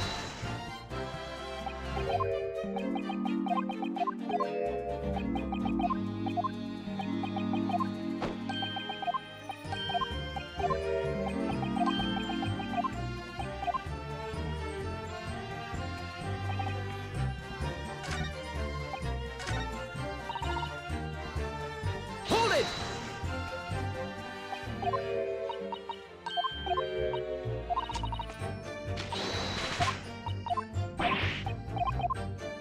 I don't know now.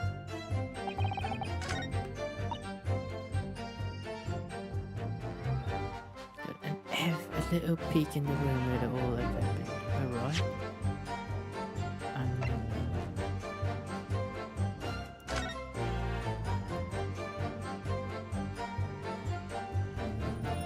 Not this one then.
I think the liar's her.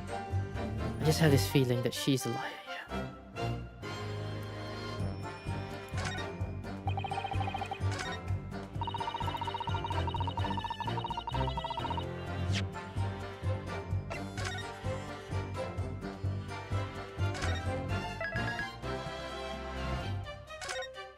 I might have to sacrifice a few things.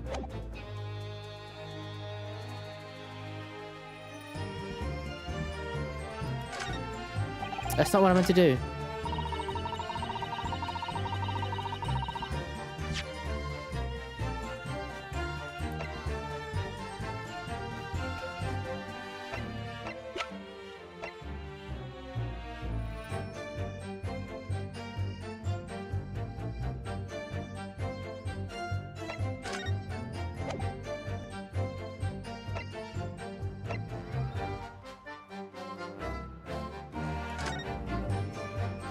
Stickman.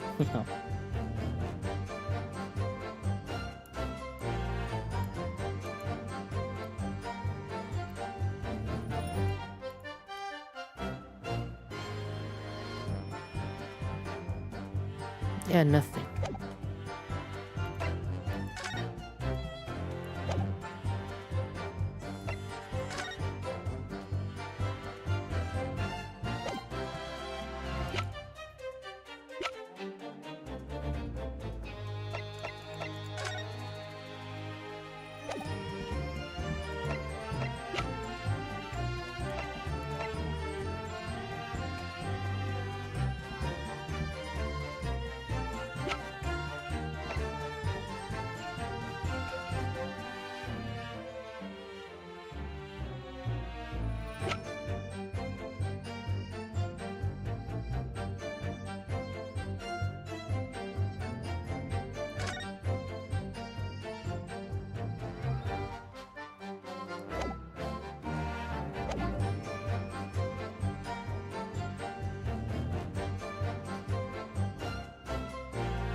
I don't get it.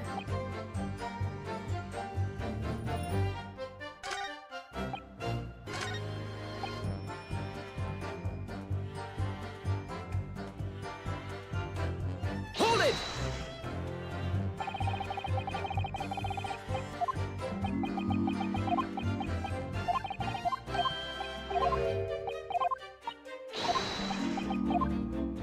Should I object that with the watch over?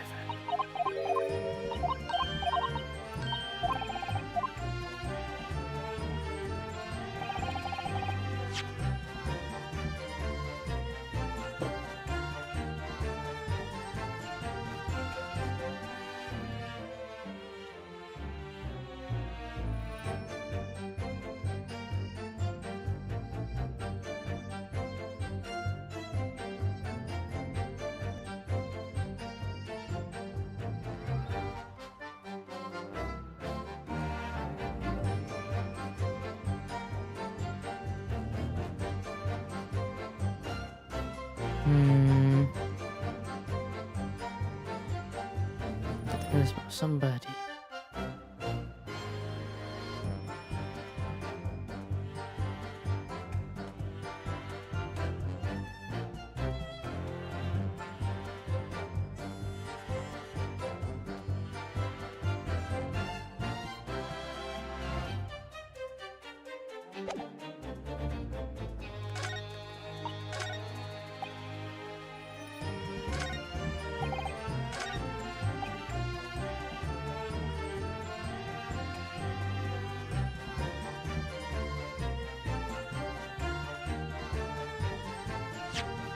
I doubt it though, but I can try.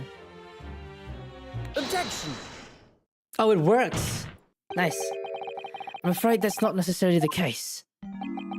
Ooh. At the scene of the crime, we found this key to the window of the inspector's pocket watch. A key. And having wound the pocket watch, we discovered that it in fact still works. You see, the watch didn't stop because it was broken at all. And that fact completely undermines one most fundamental premises on which the entire case has been built. What? We're all wearing fancy clothes right now. Order, order, order! But counsel, the watch stopped at almost exactly 5 o'clock. Yeah, it was just when we heard the gunshot. Wait. It is. It is exactly 1 hour. I can't remember his accent now. That time, the time that was showing on the watch tells us nothing other than when it wound down. It's merely a coincidence that it happened to be at 5 o'clock. Even if that's true, the 3 witnesses here all heard the gunshot at 5 o'clock. So that's obviously when the crime was committed. Objection! No, that doesn't hold. Why not? Recall what Inspector Lestrade said only moments ago. The boss used to wind it up every evening without fail when he was waiting for his grub to come at the pub. Said he hasn't missed a day in the last 10 years polishing it and winding it. It meant the world to him, that watch did. The victim was in the habit of winding his watch once a day. In that evening, we can reasonably assume before that he would wound the timepiece on the evening before he died as well. Yes, that would be entirely reasonable. But if that's the case, you wouldn't expect the watch to have completely wound down by 5 o'clock the following day. Oh, hey! Explain it then. In summary, the evening before the day of the incident, when the gunshot rang out in the room, he was already unable to unwind his watch. You can't mean. What would stop a man winding his watch if he's been in the habit of winding it every single evening for 10 years? The obvious answer is that he was already dead.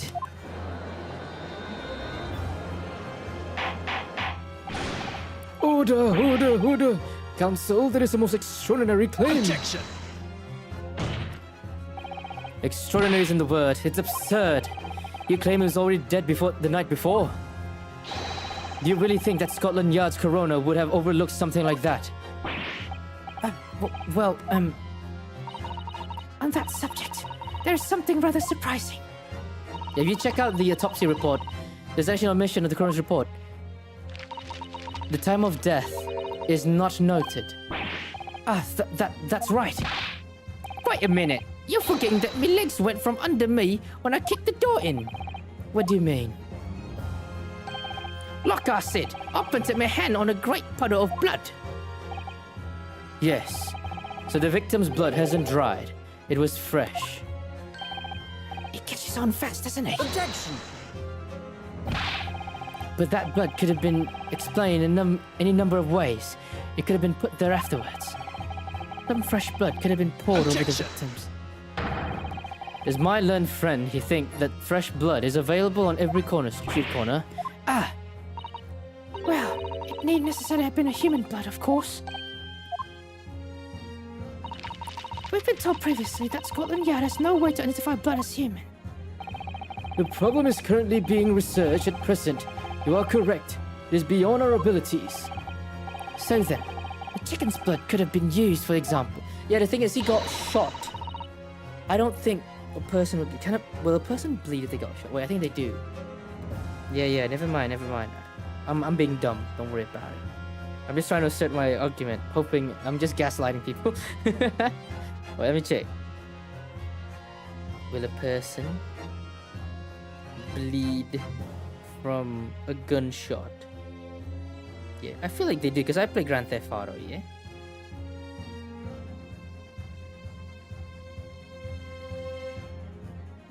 What? Person bleed from a gunshot. I see these, but they're like...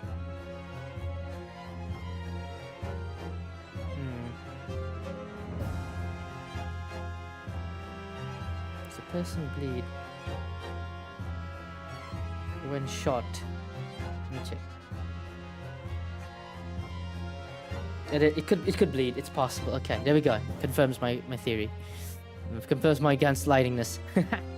It's certainly a possibility that the inspector's not blood at all. We're just arguing at this point. Objection! But the gunshot was heard at 5 o'clock that afternoon. That's beyond question. Is it, though? What?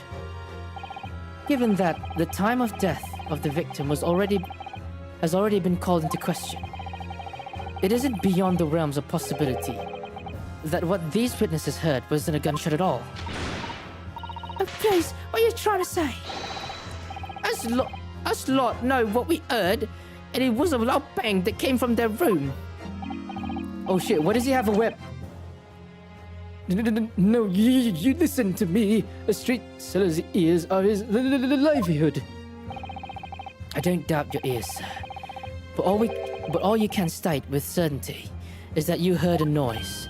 Eh? Explain yourself then, counsel.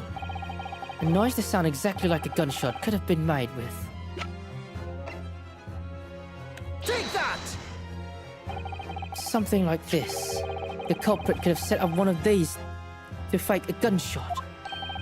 Good gracious, the very fireworks that were sold by the witness. Now, hold on a minute. Are you saying that I did it? Excuse me. Okay, excuse me. My pretty little fireworks only make a little pop. Anyway, see? Not 100 of them together. The Venus special that you sell for 600 pennies sounds like this. Gunshot. As the court can now attest, it sounds very much like a gunshot, in fact. You're trying to suggest that somebody set one of those fireworks off at the scene. I'm suggesting that somebody knew the defendant was in the room at 5 that day, and sought to implicate him by creating a sound like a gunshot for these peddlers on Fresno Street to hear. Objection! But even the accused himself has testified that he saw no one else in the room at the time. Where there was a gun or firecracker, the only person present to cause that bang was Barrett Van Zeeks. one whiff of a match, motherfucker could go. See? That's what people like him. I fear for your fingers, young lady. Recently, during my time here in Britain, I've learned a very useful invention indeed. Something called a time bomb. Good heavens, a bomb? Yes, a device that allows you to blow up whatever you like, whenever you like. Mr. Dorado, I worry that your unfortunate phrasing there may lead to yet another international incident. Ah, no, wait. It's whenever you like. That part's important. A time device. Yes, exactly. A time device. Something of that nature could have been planted at the scene. A device that was able to produce the sound of a gunshot long after the culprit had left. Your extravagant claim will have been will have to be substantiated with evidence, counsel. What proof do you have to suggest in any way that a time device was employed to create the gunshot sound? A time device. A time device.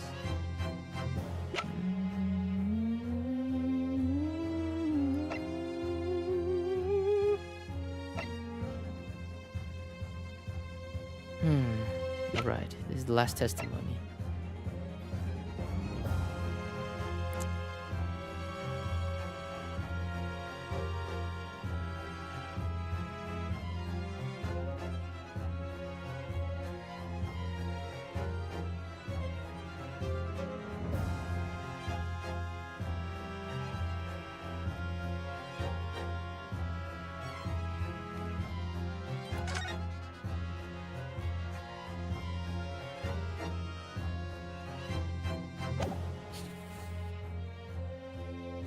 Take that!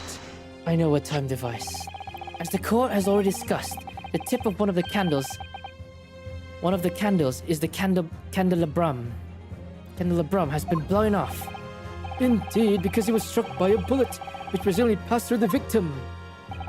I don't think that's possible, my lord. Not possible. Why? Because of the scorching. There are gunpowder scorch marks clearly visible on the broken candle. There are? Goodness, yes. But is it not the case that there was also scorching on the victim around the bullet entry wound? That's right, there was. But as we heard earlier, scorching like that only occurs when the target is at very close range. As a matter of fact, centimeters from the gun. Centimeters? Few centimeters, is it? Which means that the scorching on the candle can't possibly be the result of a gunshot. You're suggesting it came from the fireworks. How can that be, eh? How can that be, eh? The fact that there's such a visible scorching on the candle suggests that fireworks must have been right next to it when it exploded. Or put it another way, the candle and firecrackers were joined together. The culprit somehow attached fireworks at a point partway down the candle. After the killer had left the scene. It's a setup. It's a fucking setup. I just thought about it now. Why else would he invite Van Zeeks to go at the this place at 5 o'clock? Why else? And when Van Zeeks entered, there was a sound of gunshot, which is this firecracker. Exactly at 5 o'clock. And the man had most likely made his escape. And we all know who it is. Oh, blimey. It's all coming together now. Yep, chapter 3 was a piece of shit. Chapter 4 is way, way more interesting. Kind of slowly burnt down along with the other two. Until eventually ignited and fused off the firecrackers, generating a loud bang. Yeah.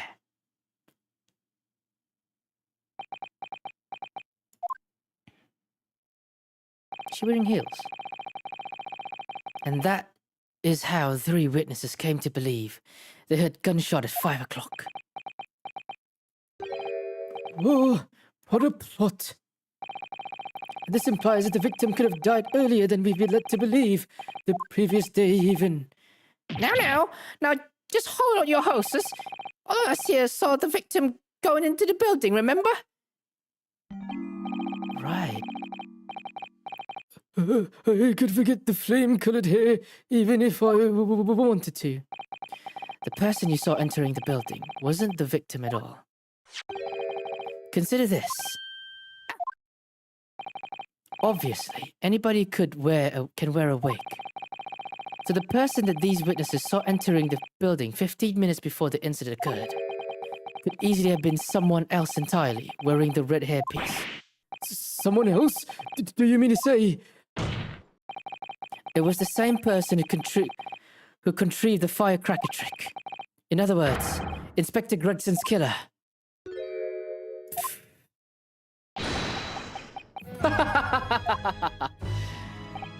Oh, very impressive, Rinosuke.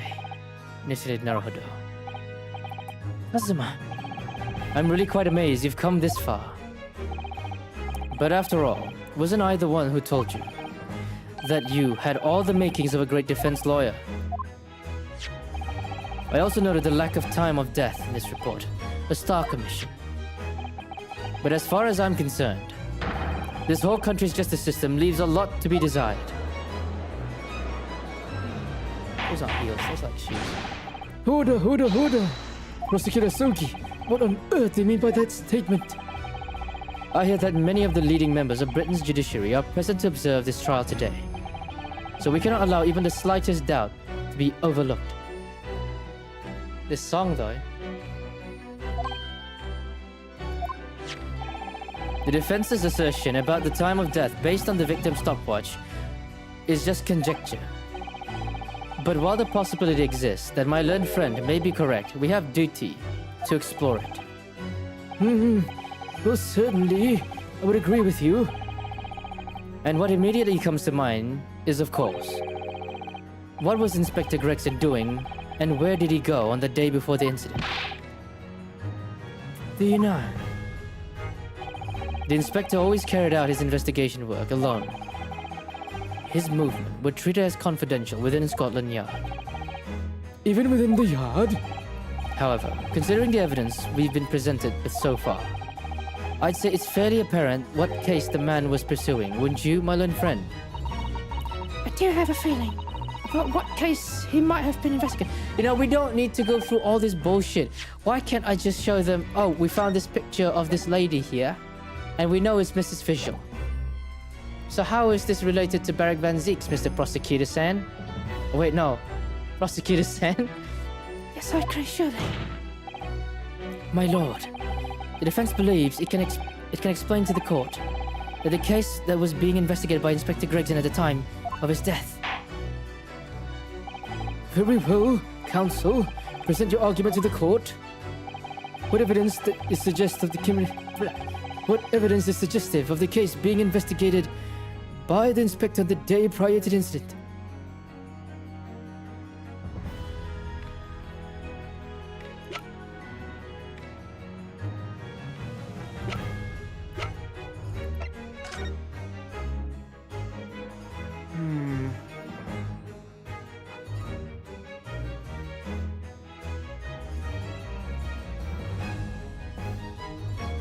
Nah, mate. Couldn't be.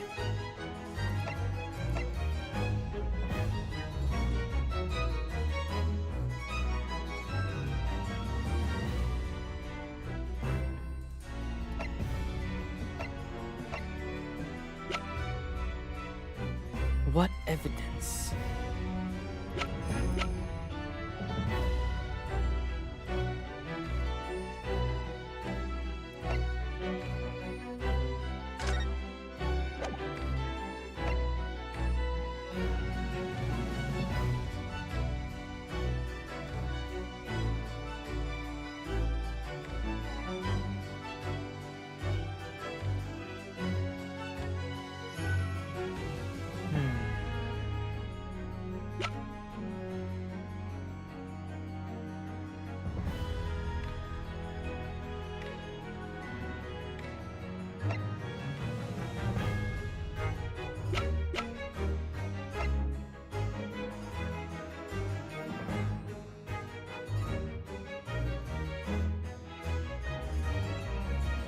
that!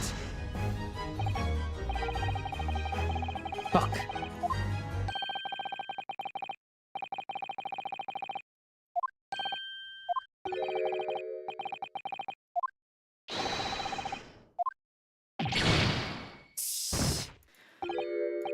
Did you just draw karma on me, my friend?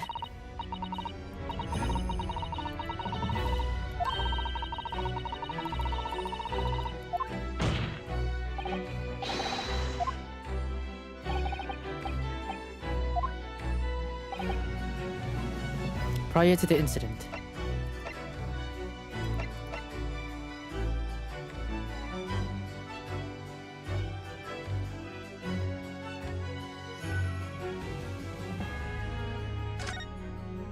But here it says there, large park on Lime Street.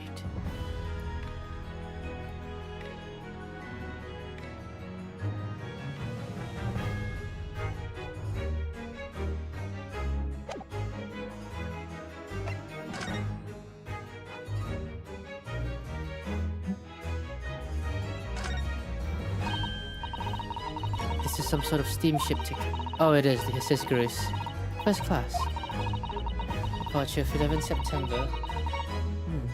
London arrival 1st of November. I see. Jikoku came from Japan, isn't it?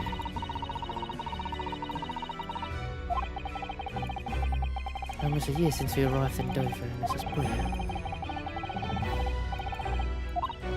Yes, I agree.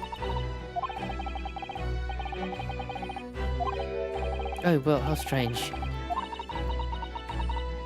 Are you like this on purpose with her imagine it, or was it some comment accompanied by sigh?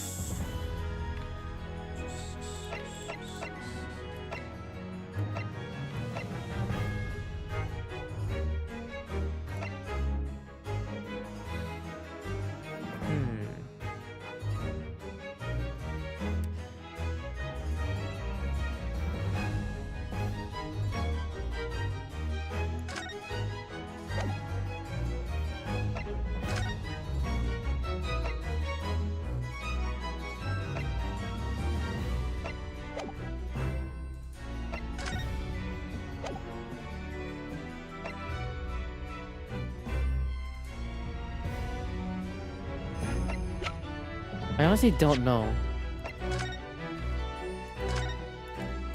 An evidence that suggests investigating them.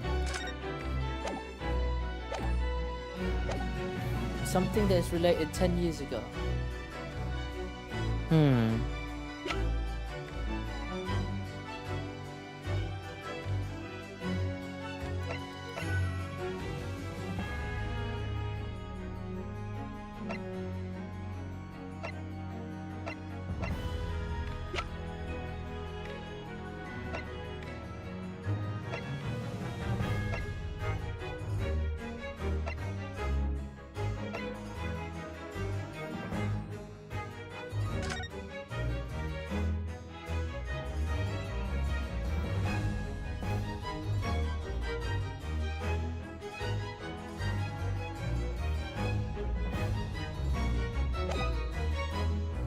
Take that! I believe this red hairpiece points to the answer. We might assume it was part of a disguise used to carry out an undercover mission. surely not. Such a brightly colored hairpiece would only serve to make the inspector more noticeable. Yes, that's quite true. It would definitely have made him stand out in a crowd. Except, that is, in a crowd of gentlemen from the Red-Headed League. The Red-Headed League? So, you already worked it out. What on earth is this all about? Is there such an extraordinary league of gentlemen? The Red-Headed League is currently under investigation for a grand deception. A deception of what nature, Council? They've been targeting red-headed men all across all of London and tricking them into small sums of money. 2 men were arrested for misdemeanor only yesterday, in fact. My lord, The defense calls for those 2 men to be summoned at once. 2 redheads? Well, this is the final testimony. Anyway. Inspector Gregson clearly infiltrated the Red-Headed League using this hairpiece. So it's very unlikely that he had direct contact with these criminals. And it's quite possible that such contact led to more serious events. I concur that we cannot in good conscience leave this new avenue unexplored. Well, it's another possible line of inquiry for us at least. The prosecution will make immediate arrangements for the charged men to appear. Bring these 2 redhead lead conspirators before me, Professor Sogi. At once, my lord. Very good. We will have a 30-minute recess. Court is adjourned. Whoa, is this the end of the part? Alright, nice. Finally, I can rest. That's for tomorrow's episode. Oh, dude. Alright, thanks everyone for coming. Also, you 5 viewers. You can't hide from me, buddies. Alright.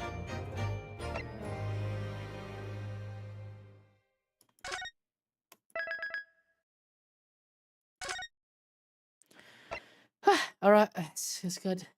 Thanks everyone for coming. I'm actually kinda tired. So I really thank everyone from the bottom of my heart for coming, even if it's just for a little bit. So goodbye. Don't let the bed bugs bite.